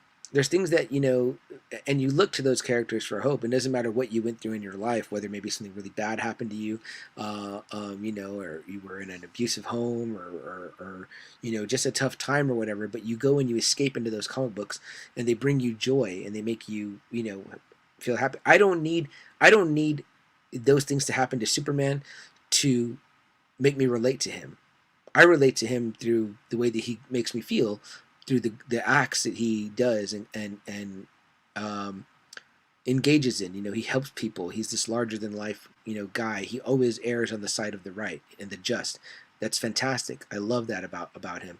AA, I see you agreeing. No, it's stupid. And then AA says, remember, it's a comic, not supposed to be real life. Absolutely. This is what you go to escape from. I know people that say they love Marvel shit, Star Wars shit, stuff like that, because they're like, man, I don't want, our good buddy, friend of the podcast, Marquise, says that. He goes, I don't want to go watch war movies, people on drugs, PTSD, kids get raped, killed, murdered. I don't fucking want to see that shit. He's like, I want to go see this other stuff with green guys and lightsabers because it makes me escape my day-to-day life, the reality, the harsh, cruel world that we live in, and agree. And we all love comic books like The Watchmen and, like a Garth Ennis Punisher that are more grounded in reality as a contrast to that, you know what I mean? But again, it's like, when we talked about the Punisher, they said it in the comic books themselves. It's like you find the Punisher story interesting, but you don't want to be the Punisher. The guy's whole family got gunned down in front of him or whatever, and he goes on this lifelong, killing spree. It's like you don't want that. You don't really want to be Batman. Like Batman's parents got gunned down in front of him too. It's like I don't want that. You know what I mean? Like but there's something about being a strange visitor from another planet where we've always been, in a new job or at a new school. You feel like a stranger, you feel like out of place. You've been somewhere before and felt out of place, and you want nothing more to maybe be accepted or gain that acceptance. That's very much like the Spider-Man story as well. You know what I mean? The story of kind of trying to fit in and engaging in your own awkwardness.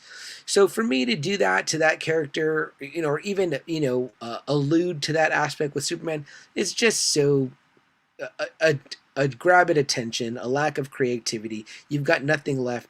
One of the things that I really loved in your episode, AA, with Loverboy George DeLeon was the aspect you talked about what Jim Cornette said about how the NWA was different from WWE with the hero's journey, and that's what you need to do with Superman. And this is something that Chuck Dixon said. He said you just need to write a great story and then put Superman in it. Find a way to work him into the story, but already write the great story. That's how you do a Superman story, is what he was saying. And I found that aspect very interesting, because he was saying, he was like, characters like Superman and Captain America are like these pillars, like they're stalwarts, like they're already there. You don't want to fuck with what's already right and set. So when you do things like that and you change those things, then you're not writing a good story. You don't want to affect the pillars because you're going to fuck up the foundation. And that kind of makes sense, right? Like, your house is already there. You decorate it and change it however you want inside, but you don't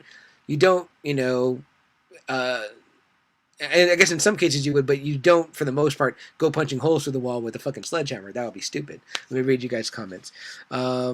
Jack says, what do you think of a live-action Thundercats? Man, we have had this conversation, Jack. I think that's a fantastic idea. I recently just read that Anthony Mackie, who plays the Falcon and now Captain America, said he would want to be Panthro in a movie. I think that he'd be great.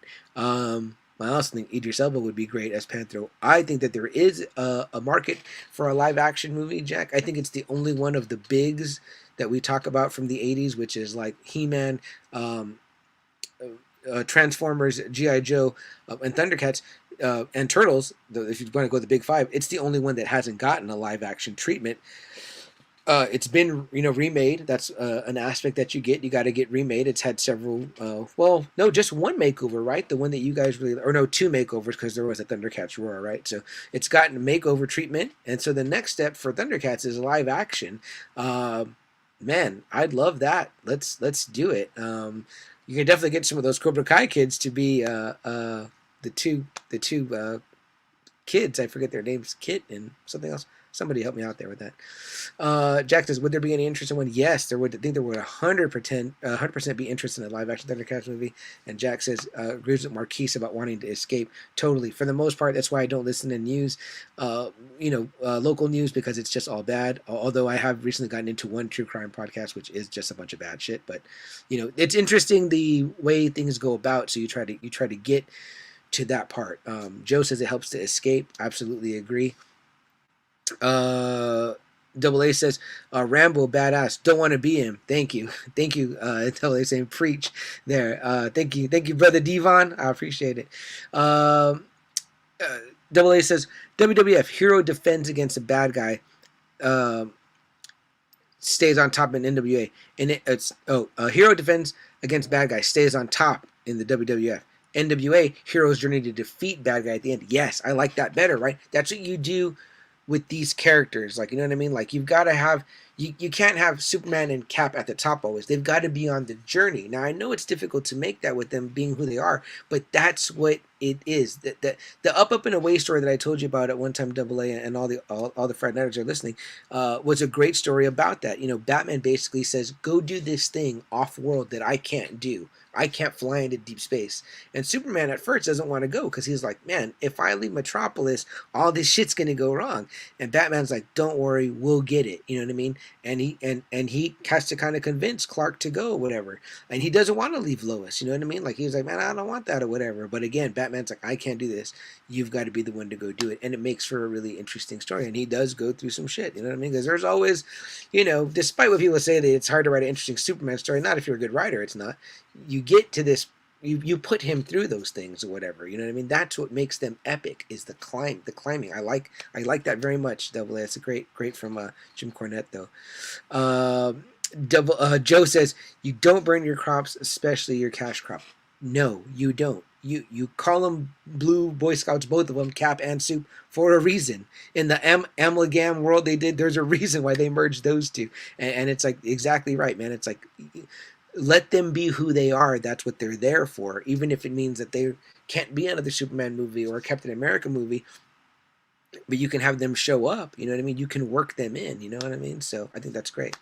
Wiley Kit and Wiley Cat. Yeah, definitely. What if you got Robbie and Samantha LaRusso to be Wiley Kit and Wiley Cat? Wouldn't they be great? They'd be great. I think it's good, solid casting right there. But yeah, we I don't know if we ran down our casting for that, Jack, but there's an episode somewhere, I'll find it for you, where me and Double A talk Thundercats in a live action who we would cast. I probably made John Cena Lion-O or something like that. I mean, dude, the guy's freaking huge, you know what I mean? Like, you want your Lion-O to be huge, right? But who would you cast, Jack, fantasy casting for Thundercats? Is there anybody out there in particular that you think could get it done? I mean, you need someone like big and athletic for Chitara, I think. I know our minds go to wrestlers, but we got to also think like, can they act? Obviously The Rock's on top of the world. He'd be a great Panthro as well, I think. Or a Lion-O. Shit, he could do any one of those roles. They're going to paint him up, right? I mean, I think the key is to not make him look too close to the way those actors looked in Cats when they did that. They did that Cats live action. It was terrible, Double A says Gina Carano for Chitara. I dig that, man. I dig that. I know she's not the most beloved person right now. But if she gets back on Mandalorian season 3, I think people come back around. I love her as Cara Dune, and yeah, I think she'd be badass as a Chitara for sure. Um, can we get Morgan Freeman as Jaga? I think I like that. You know, he's not buff, but there's gonna be some aspects of CGI, right? You know what I mean? It could be the voice of Jaga. Body wise, he might be looking more like Mumra, but you know, shit. When you have Mumra in the big form, I mean, who do you get? You know, maybe we need Cena for that part, or it's got to just be a CGI Mumra. Be pretty cool. But man, I think there would be a huge. I think that it would really blow up a Thundercats live action movie. I think there could be a lot of potential there, especially now. Like we're at the place where it can be done. Um, and again, it's the only one of the big, I would say, the big five '80s cartoons that hasn't gotten the live action treatment. Don't know why. You know what I mean? I've heard that it's been tossed around before, but yeah, Jack. I don't know if you know this, but me and Double A guested on a podcast with a friend of ours, Jerry Davila. His podcast is called Totally Rad Christmas. It was our first episode with him. He talks about all things Christmas in the '80s, and the reason why Thundercats came up was because that was a gift we probably all got in the '80s. Was at least one Thundercat. You know, the bigger figures. In fact, I always keep Lionel hanging out right here with me too. For those of you on our watching audience, you see me show my Lionel figure here that I like to show off. This sword always kind of bends depending on which way you turn it, but yeah, this is one of my favorite and best Lionel figures. Love the posability and all that. But damn, I mean, you gotta get the big guy for this, for sure. Joe says, "Oh, yeah." So, dude, Joe, do you have any fantasy castings for the Thundercats live action movie? I want to hear what you think, man. I think it'd be good. Oh, I love this double A right here. Henry Cavill for Lion-O. The Allstate guy for Panthro. Oh, I like that. That guy's definitely got the voice. Yeah. Oh, Jack, Chris Hemsworth for Lion-O. Man, those are both really solid, really buff guys, you know, for sure. I know Chris Hemsworth can kind of play like, I know Lionel's supposed to be like a younger guy that kind of gets aged up. Chris Hemsworth, I think, definitely plays with that a little bit in his comedic role in the female Ghostbusters cast. So that could be good. Definitely good. Joe says Allstate dude is Serrano. Agree. Fuck you, Joe Boo. Ewan McGregor for Tigra. Damn, I like that. That's pretty solid. And yeah, Tigra is like the brains, right? Um, is he the brains? What's Tigra's kind of role? He's like the spiritual leader. I can't really remember. Panther was the one that was building shit. So yeah, that's pretty good. That's a pretty good cast. Um, what about we get Zach Galifianakis for Slithe? You know, the we start to cast some of the mutants. You know what I mean? So that's that maybe would be who that would be. Oh, okay. Joe says Denzel as Mumra. All right, I guess so. He's gonna be Macbeth, right? He's already Macbeth, I think, on HBO Max right now. So that could be cool. I'm for that. Denzel can do no wrong. He hasn't really dipped his toes in like superhero shit, right? Like he hasn't really gone near any of the big two anyway to do anything. So, um,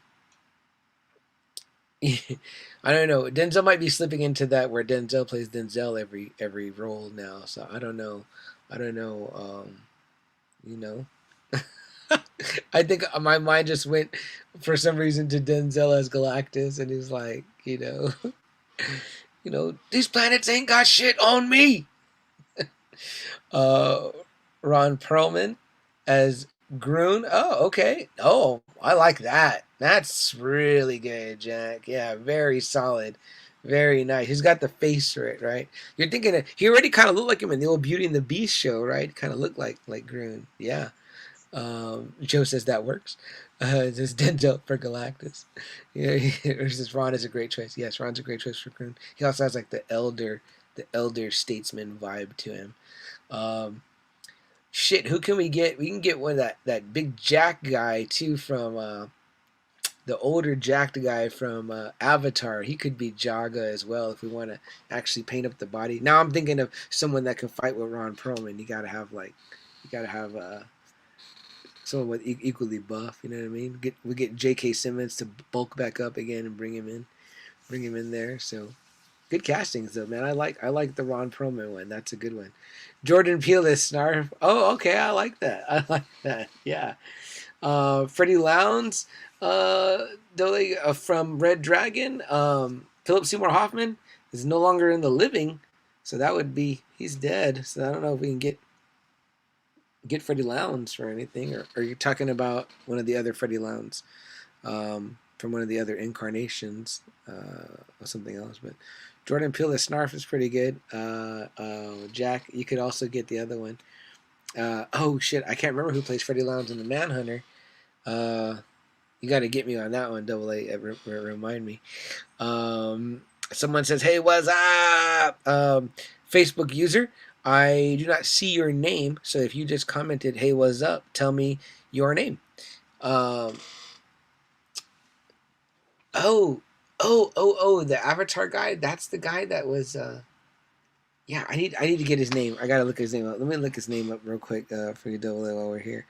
Who said nice shirt? Hey, what on Facebook? It sounds to me like you're in our Facebook group, whoever you are, but you need to like our Facebook page, and then I'll see your name on this format that I'm using. We were experimenting with this earlier, and it seemed like since I'm streaming this live to our Facebook group, if you're in our Facebook group, the Friday Night Faithful, well, welcome. I appreciate you being part of the group, but I'd also like you to like our Facebook page for the podcast, which is called Just Another Friday Night. And if you do that, then I will see your name. If one of you is out there, Double A or Joe, can you look in on the comments and see who said, "Hey, what's up? Nice shirt." Because thank you very much. It is pretty damn nice. The Just Another Friday, one of our earlier shirts. So we appreciate that.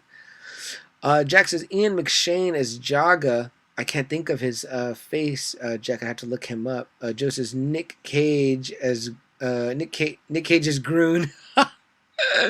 Nick Cage can do anything now, right? He's even playing himself in his new movie.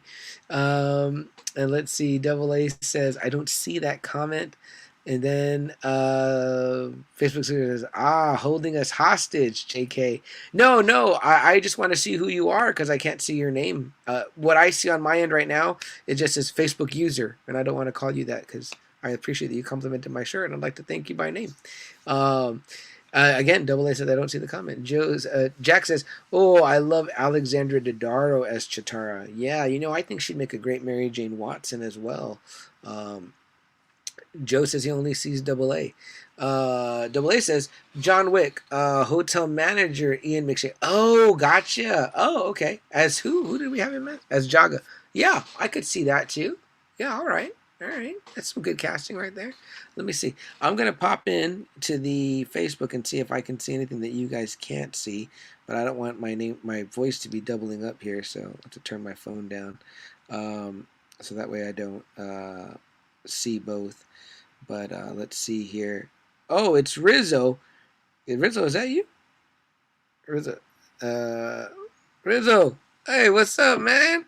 See, I didn't know you would. No, you. I can see your name. You're not that. The person who complimented my shirt. Rizzo, find out who that is for me. Oh yeah, you were on the groups. So see, you're moving around here. You're moving around. That's why I couldn't see your name before. Rizzo in the house. What is up, my brother? We appreciate you being here, man. Rizzo, what's up, man? I hear you're becoming a podcast pro now, having already popped the old podcast cherry. From what I hear, I don't want to speak about anything that's not yet released, but now that you're in the know, we'd like to extend our invite to you to have you on our show. Me and Double A would love to bend your ear on all things art and music, which I barely found out that you were a bit of a musician. So that's pretty cool. Let's see what else here. Joe says, I love Alexander Daddario in Anything or Nothing. Same goes here for me, 100% on that. Rizzo says, "What's up again?" And then we found out we found out the mystery. It was Rizzo sneaking around in his many personas there. He sometimes is Tony Snark, I believe, is what it is. And you are very sneaky. Rizzo is great. Oh, what do you mean, Joe? What are you breaking news here, Joe? Is that we are all holding our breath for the next episode of Now Watch This? So only you can reveal things that we don't know about Joe or Rizzo as well. Lucky said, Joe says, Lucky said, best guest ever. Oh, wow. I mean, I have to take a little bit of an offense to that, having been a guest myself, the first guest. So although Rizzo may be the best, he will never be the first. That will always be me. Riz saying double A, what's up? And then Riz says, no way, he was the best. But I heard you did have an excellent showing. If the cat is not already out of the bag. And Rizzo says, it's because he had me on the casting couch. Yeah, that's what Lucky does. He gets you there, he gets you liquored up, and then he just has his way with you. So it always makes for a good time and a fun show, though. Well, I cannot wait to hear it, brother. And whether it's virtually or not, again, you have an open invite to appear on Just Another Friday Night, which is when we normally are on. So, yeah, man. Joe says Chuck broke the cherry. Yeah, those are my love stains on the old casting couch there, to turn the show completely rated R, rated X here. So yeah, that was Jess in the background if you hear her saying sick. Riz says, I'm down if I've got nothing planned. Well, forget it then, man, because you're always busy. You know what I mean? I know, family stuff, right? All of us too. We just have to ask for that Friday night off sometimes. But Riz, what do you want to talk about, man, in the world of pop culture? What have you been reading, watching, streaming, listening to? Did you watch The Last Duel? It's out on HBO Max today. I'm telling everyone that it was fantastic because I thought it was. You get to see a blonde Ben Affleck, and he acts like a real douchebag. I don't know if he's been as douchey since he was maybe Shannon Hamilton on Mallrats, or even when he was O'Banion in I can't think of the name of it right now. Why did it Dazed and Confused just went out of my head. So yeah. Let's see here. Joe says, guys, does it look like someone standing behind Chuck, or am I drunk? On my left is my hats. These are my hats these are my hats right here. Yeah.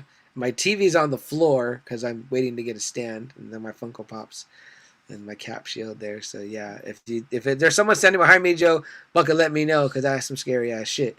Double A says, you are drunk, my friend. So Joe probably hitting the hard stuff already. Okay, so this is what I see, guys. Someone from YouTube, it says Gums Supporter. I don't know if that's your YouTube name or not, but we appreciate being here. You say, what movie?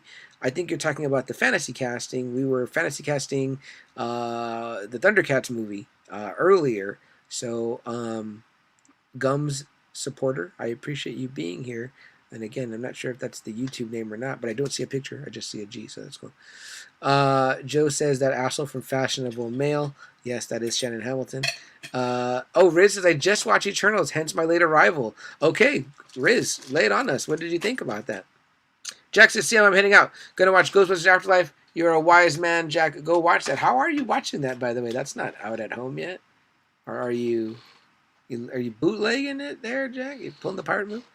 Joe says, cheers, it was a long week. So there's Joe's answer to why he sees people behind me that are not there. Riz, I'm eager to hear your Eternals thoughts. We talked Eternals a little bit earlier. Some people thought that it was okay. And that's what I thought. It was okay. You know what I mean? It was, you see Eternals, then you see No Way Home, and then you're just like, fuck the Eternals. You know what I mean? Like, No Way Home. Wait there. There you go, Jack. Admission on YouTube streaming bootleg. Well, there's nothing like further helping out the family of Harold Ramis at the box office than by stealing his movie. So, more power to you, Jack. Go enjoy. It was wonderful. I loved it. And I would watch it again. any way I could. So, well, Riz says it was a mess, but it kind of came together at the end. Yeah, it was a lot. Like I was like, man, like do you need to introduce all 9 characters, or could you kind of just give a couple of characters more powers, like this person does this and that, and I mean, like, and it was fine. Double A, are you out there? So did you watch Eternals yet? I know it's out there. I know we're not necessarily singing its praises. It's not a bad movie. It's just like I felt like maybe, you know what, it might have been better as a Disney Plus show, and like, 8 episodes, 45 to 50 minutes. That might have made it better. Yeah, okay, so yeah, that's right. We did talk about it. I think you said you liked it because of the Celestials and stuff. So it was fine, right? I mean, like, I don't know. I guess again, I guess I feel like more recent stuff has just pushed it to the. It didn't stick out. So again, not to. This is not the. I'm going to rehash the Fat Man Beyond episode or whatever, but they did talk about, Marvel did 9 things this year, and they ranked them or whatever, and they both had different orders of things or whatever. But I have to admit, man, like for me, like, obviously No Way Home at the very top. And again, it's only 9 things that I guess Marvel put out, and we're talking about No Way Home, WandaVision, Loki, Hawkeye, Falcon and the Winter Soldier, Black Widow, Shang-Chi, What If, Eternals. That's it. And that's all the 9 or whatever, right? Like I probably put Shang-Chi and Eternals toward the bottom for me. Not because they were bad, but I just mean like I think I liked all those other things better. You know what I mean? Double A, I like that ancient alien shit. Yeah, I agree with you. There were definitely really cool aspects of it that I was like, oh, okay. Again, I guess I felt into it, but I didn't feel into it like as a Marvel movie. I just felt into it as like, oh, this is like a solid movie or whatever. Like it just happens to be a Marvel movie.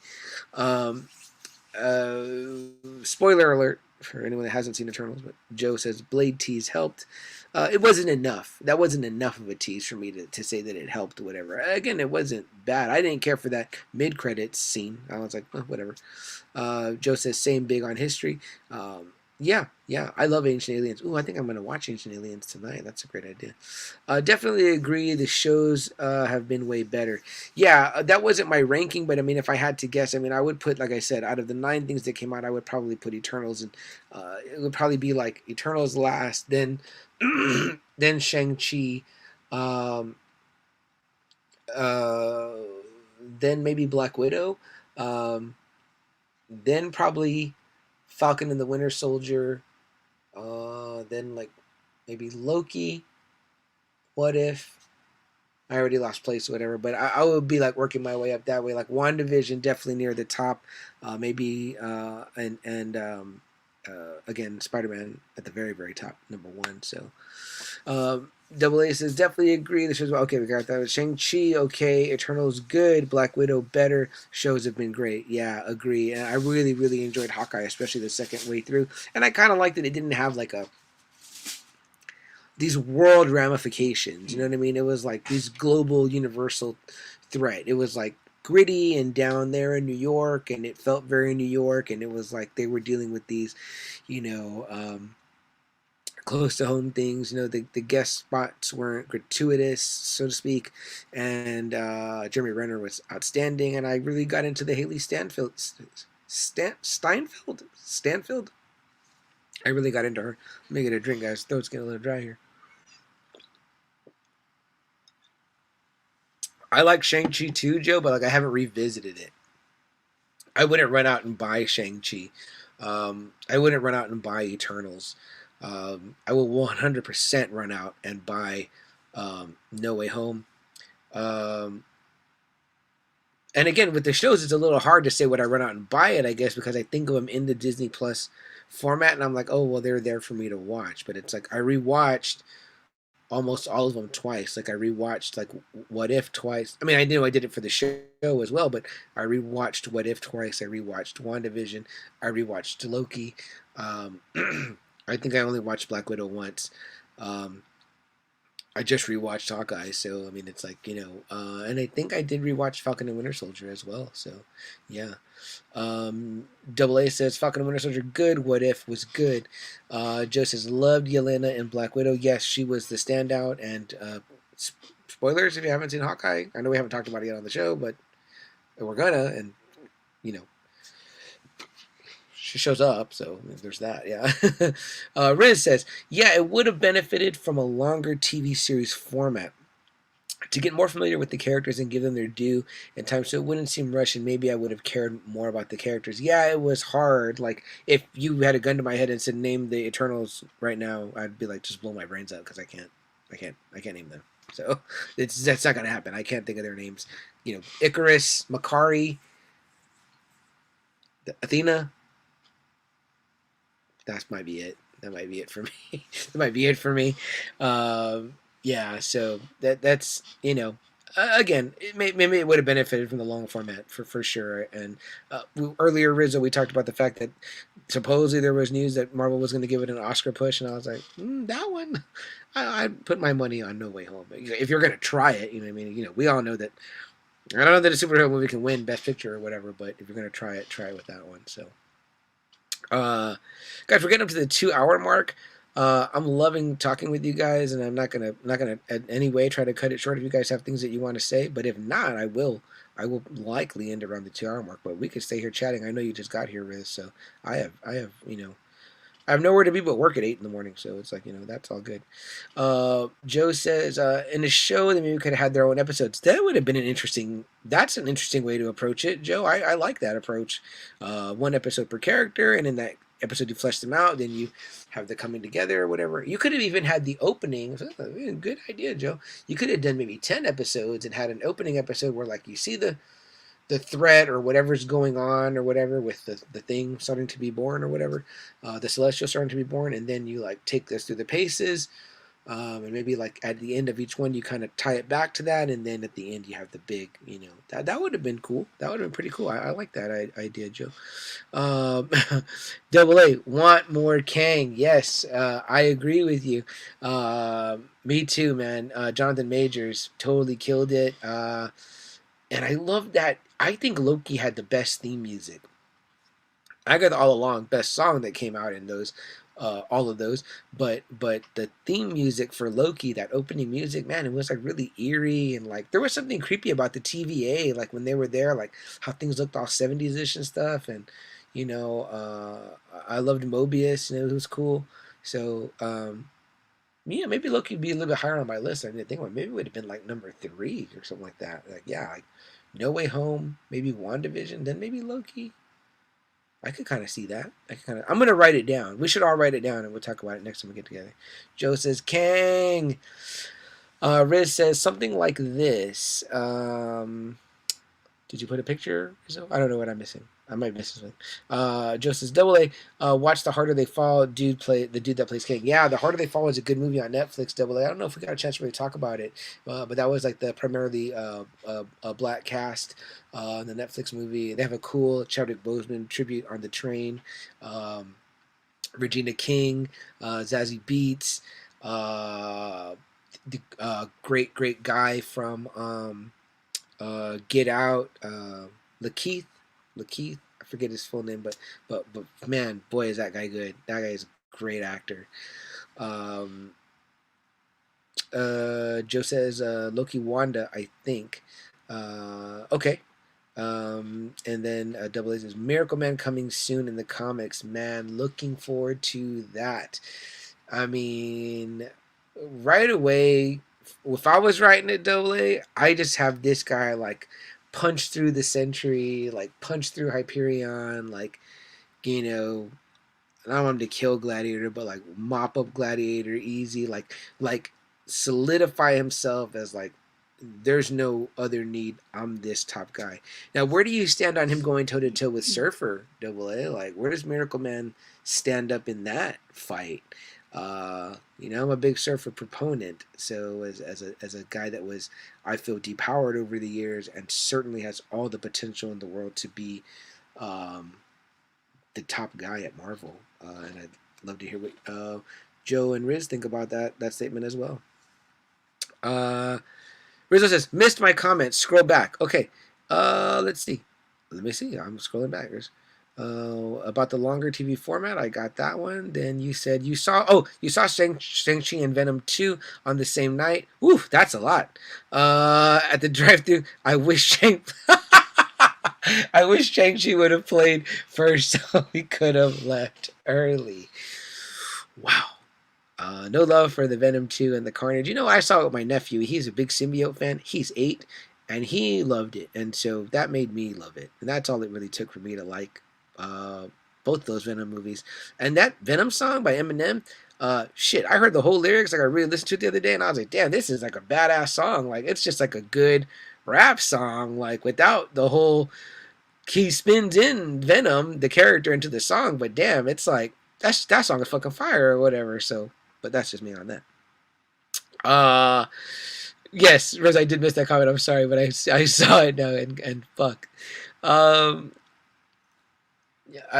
wouldn't personally rush out to buy either one of those unless it was for my nephew, the Venom movies. But there were, you know what I said good about, Let There Be Carnage. I was like, it's a 90-minute movie, and 90-minute movies are dead, and all these people can only tell these stories in long format. A show or a 2.5-hour movie. Now, when it's No Way Home, that's fine. It doesn't feel like it. But I think even me and my girlfriend felt like there were parts of Eternals where we were like, are we going to get there? Like, it's like this is becoming like a journey. You know what I mean? And what do all these shows get criticism of? Even Boba Fett's getting criticism. Early on, it's slow. What the fuck do you want? You know what I mean? Like, you want like Darth Vader right at the beginning of every show or whatever. That's not a spoiler because I don't think he comes out that I know of. Whatever. But I mean, like, it's like, what the fuck do people want? Like, they want like, oh, bring out fucking Kingpin in episode 1, and it's like, come on, dude. If you were watching a movie, and again, although me and Double A agree that we like the shows coming out weekly, and I do also love on my rewatch that I am like, don't have to wait. Like, I'm like, oh, it kind of flows better because it's really only like 5 hours, when you think about those shows in the long format. So. Let me see what I missed here, guys. Oh wow. Double A, yep, agree. Joe says punch Omicron. And Double A says fuck, don't make me choose. See, I know, right? Let's see. Joe says Spider-Man to me always Marvel #1. I think he was a little bit in the back seat more recently because of the Marvel stuff, and like Iron Man was up there, oddly enough.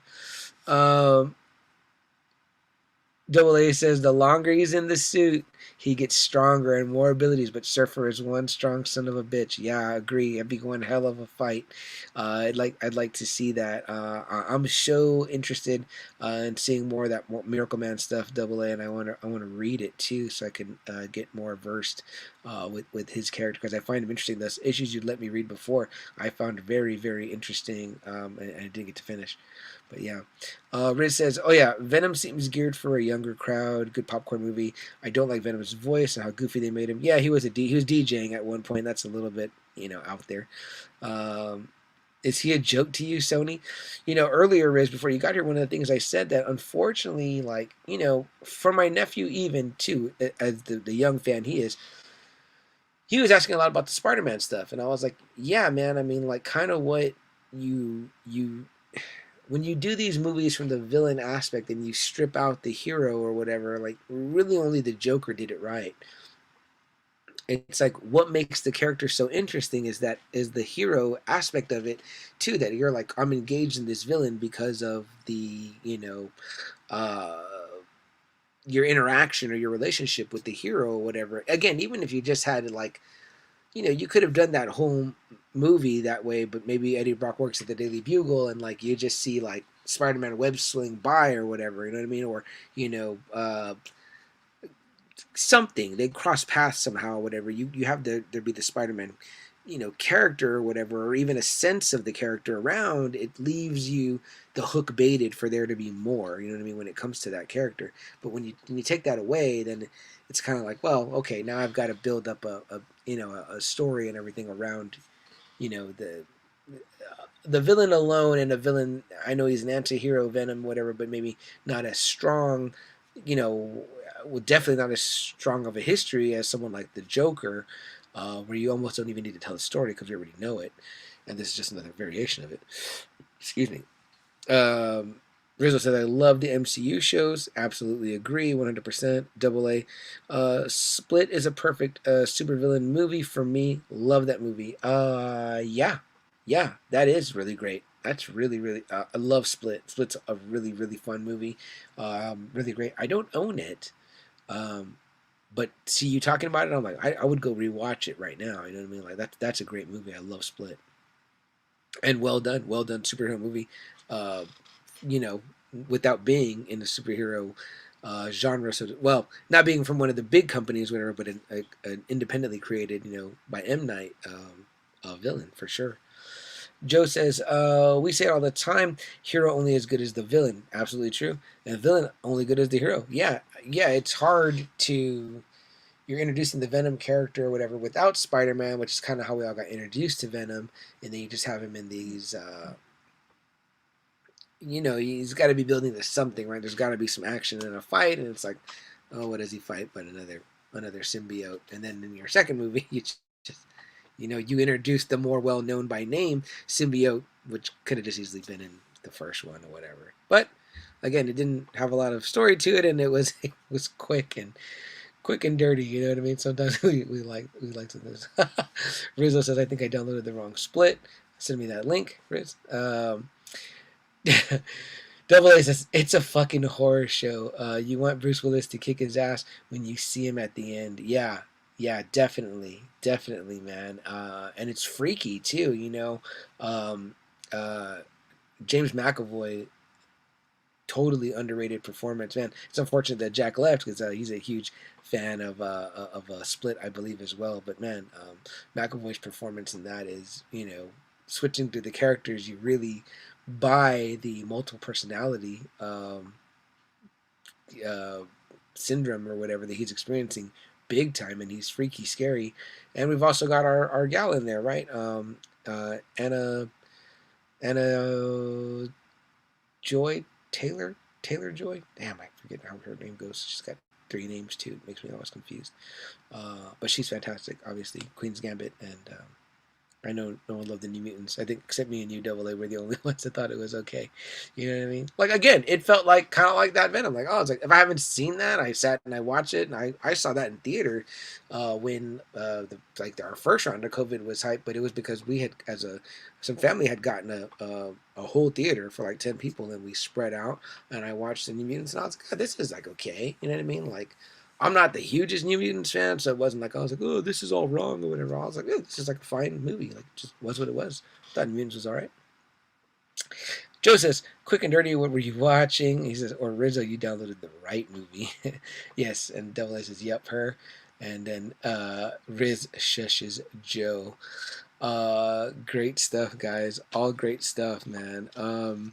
Looking forward to the episode, gentlemen.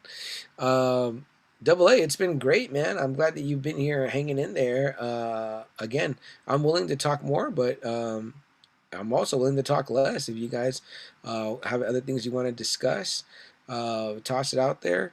I'm going to put this show out tonight. It'll go up on our YouTube tonight as well, and Spotify, and all the other places where it'll be. Also, guys, again, we did announce that we will not be at WrestleFest tomorrow at Rolling Oaks Mall, unfortunately. We really, really, really, really wanted to be there. We went through all the preparations to be there. We even invested money to be there. But I do not have the heart to do that show without Double A. If we cannot do it together, I would rather us wait till the next one comes around. They told us our spot would be held.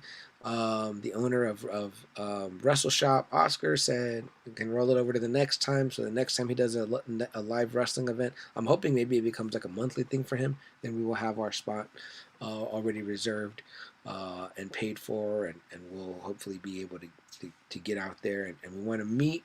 We want you guys to come out and hang out with us, but we also want to meet new people, and we want to hand out stickers and do a giveaway. Again, Mario Delgado from Authority Comics provided us with some great perfect in the vein of wrestling stuff, so it's going to be super fun, man. I appreciate you guys coming to hang out with me on a solo episode late in the game, although it kind of benefited, right? I saw a lot of people pop on late. Here it is, 11:30, right? We never go this late, but I didn't start till 9:30, so we're 2 hours in, so it's cool. Stayed up late enough for Rizzo to show up. Joe says, missing y'all two live fellas. Yes, man. We're definitely missing that aspect too of doing the thing that we do. Again, we want to talk Hawkeye. We want to talk Cobra Kai. Shit, who knows what I don't know what's ending next. We might, but by the time we get to that later, by the time we talk about those two, we'll probably be far enough along to either maybe talk about Boba Fett or maybe even Peacemaker for sure. Joe says, hopefully I can make it out to the next one. Yeah, man, for sure. Riz, again, like we're not going to be out there this weekend again either because circumstances as they are. But the one after that, I mean, like, I think that, if anyone is not already, boosted and vaxxed and masked and whatever, I mean, like, it'll still be cool. At least if we know that we're both okay, then we'll go out there and it'll be okay too. But yeah, guys, unless you have anything else that you want to say, choose to talk about, Riz, go back and listen to this one, man. And anytime you guys have opinions like that or something, like write us a message or something like that, or we can bring it up at the top of the next show, because I know we kind of talked about a variety of things and touched on some things kind of twice, and we kind of had some people come in, but it was good because I wanted to hear everyone's, differing opinions on these different things. This is kind of the one fun aspect of these open forum style ones that I do solo here from my own little Fortress of Solitude, is that we get to talk about a variety of things and get you guys' opinions. And I know, like I said earlier, with Double A ran 2 great shows without me, which was awesome, and it truly helped. And he did it with what he had at his disposal, and it didn't allow him to do comments, read the comments, which were great. I was reading them and trying to respond as I went along. I watched both those shows live as they were being done. NWA Wrestling with Loverboy George DeLeon, and then last week Dragon Ball Z with Jackie Boy, and they were just both they're both great. You know what I mean? So I've had a blast tonight, guys. I needed it. It was a long day at work, and tomorrow will be a short day, but it'll be work on a Saturday, so that's kind of a bummer. But again, as Joe said earlier, you look back on the paycheck, and you hopefully it was worth it. Riz says, I always go back. I subscribe to the channel. I gotta smash that like on the video. Yes, please do, Rizzo. Thank you so much. We always appreciate that. Should be up tonight. Fairly quickly here, I'm hoping. And then Joe says, it was great to see AA take the reins. Absolutely it was, man. Yeah. I think I'm going to let him do the intros and outros from now on. And I'll be the expertise, which will make for a very short show. Yeah, man. We got to do that sometimes, right? You know what I mean? When you're a team, you got one of you guys to do the heavy lifting, and then some nights it's on your chance to do it by yourself. And I appreciate everyone that reached out to us, checked on both of us, made sure everything was okay, asked for us. Always awesome, man, to get those messages. And again, we've built and Double A said it on one of our old episodes where we have an ECW style fan base, the old Extreme Championship Wrestling, where it was like, man, these same people would go to these shows in Philadelphia or whatever and go and support this small independent wrestling company, which is what he always kind of says we are. We're the band in the garage, we're the indie wrestling company, that's just trying to get up there or whatever. And yeah, we have a small but loyal, and dedicated fan base, and that means a lot. So big thanks also, Joe, to you from Now Watch This, for offering that if I was going to do the event tomorrow, you would have come out and helped me, which I would have definitely needed, for 6 hours. And even offering to help on the show, man. That really does mean a lot, so I appreciate that, man. Again, looking forward to you guys' next episode. I waited all week. I was waiting to hear it. I always look forward to my Now Watch This episodes. I actually had to listen to a little bit of a podcast I haven't listened to in a while, so I got to catch up on some Kevin Smith and some and Joe Rogan. Yes, say what you will about him and his personal thoughts or beliefs, whatever, but he's a great podcaster. That's undeniable because he is the #1 podcast in the world. and it is an interesting podcast. He had Jim Gaffigan on recently, and it was really, really funny. I love Jim Gaffigan. So, and they have very different opinions on things. So, he doesn't interview just people that believe what he believes. He interviews anybody. So, so it was good. Riz says, yeah, be well, homies. Stay invincible. Always, brother, always. Go check out Chris Rizzo's group, Invincible Comics and More, if you have not already. Fantastic and fun group that I love to browse around in. So you want to go and be where we're at, go check us out over there, too. Joe says, I had a fan chase me down at HEB. It was crazy. I 100% believe you. They were probably carrying a summer sausage. I don't know why, but that's probably what happened. Rizzo says Rogan gets great guests. Yeah, he absolutely gets great guests. Yeah, sometimes I listen to hear the guests and to hear what they have to say and interesting opinions. The Elon episodes are super cool. I did not know really anything about Elon Musk besides him being like a car designer until I heard those episodes, and I was like, this guy seems like a lot of fun. And he's in Austin now, right? I mean, so if he's in Texas like us, I mean, how much can we hate the guy? Joe says it was me. Yeah, that is very possible. Yeah, that did happen. That's right. I forgot that we had that run in. I thought it was going to be like Stone Cold versus Booker T in the grocery store, Joe, when I saw you for the podcasting rights. You guys go find my man Lucky for me, man. I missed that dude. I haven't seen him or heard him, and I'd like to. And then when we can, we get some outdoor brews in the sun where Omicron dies, and we'll sit far enough away from each other just to put a bucket of beer in between of us. That'd be pretty rad too. Rizzo's Edward Snowden has been awesome. I've heard a lot about that guy's stuff. So yeah, I want to go back and check out some of those episodes. That sounds interesting, right? The science people he gets on. I've heard Neil deGrasse Tyson on there, Mike Tyson, a lot of people. You know what I mean? So Joe says totally rad. Any of you guys off Monday? I'm off Monday, so that makes my Sunday night wide open. So let me know about that. I'm going to be trying to kick the relaxing into high gear after work ends tomorrow at noon, and then go from there. So if there's nothing else, gents, I guess I'll be signing off here. 2 hours and 15. Man, I did a much longer one than I thought. Y'all know I normally do that 30-minute shit, but I was like, you could drag it out now. We got the new way now. We don't take a commercial, and we don't have to cut out any of the comment reading section. And I know that there was no comment read for 2 weeks, so it was time to read some comments. Riz says, who do I got on football this weekend? Man, you're gonna make me pop into the app because I don't even know the games, but let me I'm gonna take a quick look for you, Riz. That's a great question. And I mentioned football came up earlier. So yeah, so let's see what we got football wise. You guys throw me out your picks while we're discussing. So so let's see here. Is this the wild card?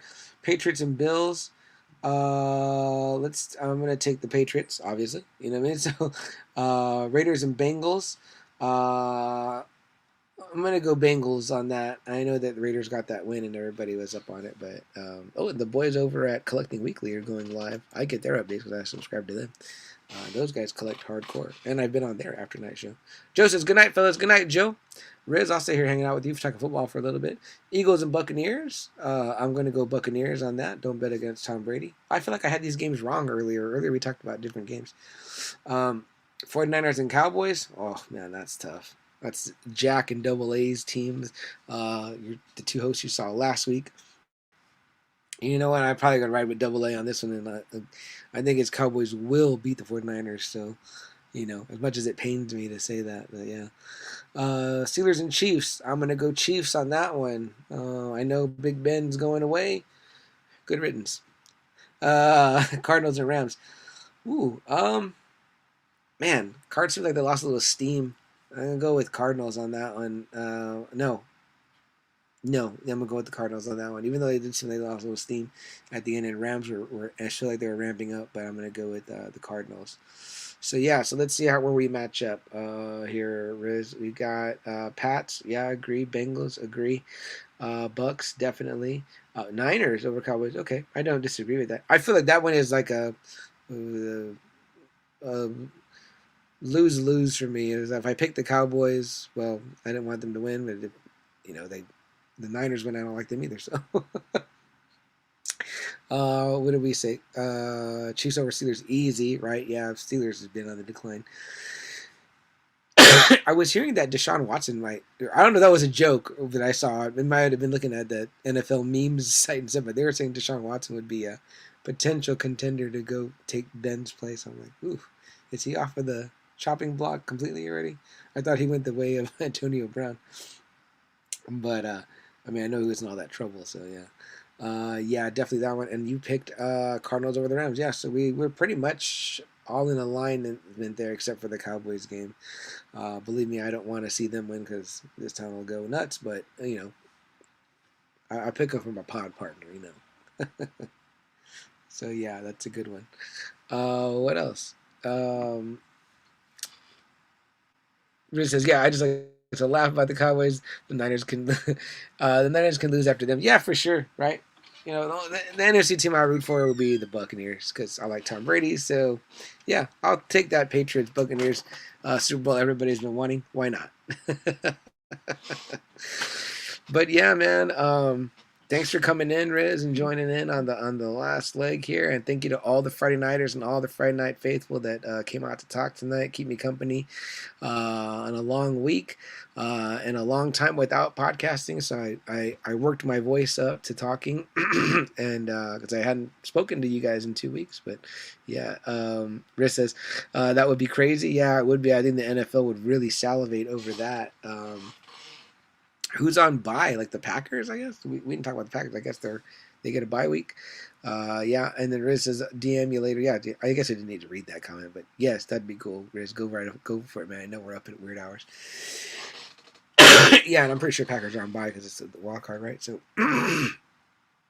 fuck those guys too. I mean, people want to see, an NFC Championship with Brady and Rodgers, right? Didn't we have that one time already? And we know how that turned out. So, fuck it, man. Yeah. Belichick versus Brady Super Bowl. That's my pick. Dream pick.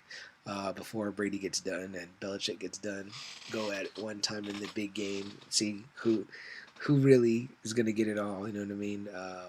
I root for the Pats because that's my team. And then they would have 7. And then, Brady would already have 7. So it's like, that's pretty cool. But yeah.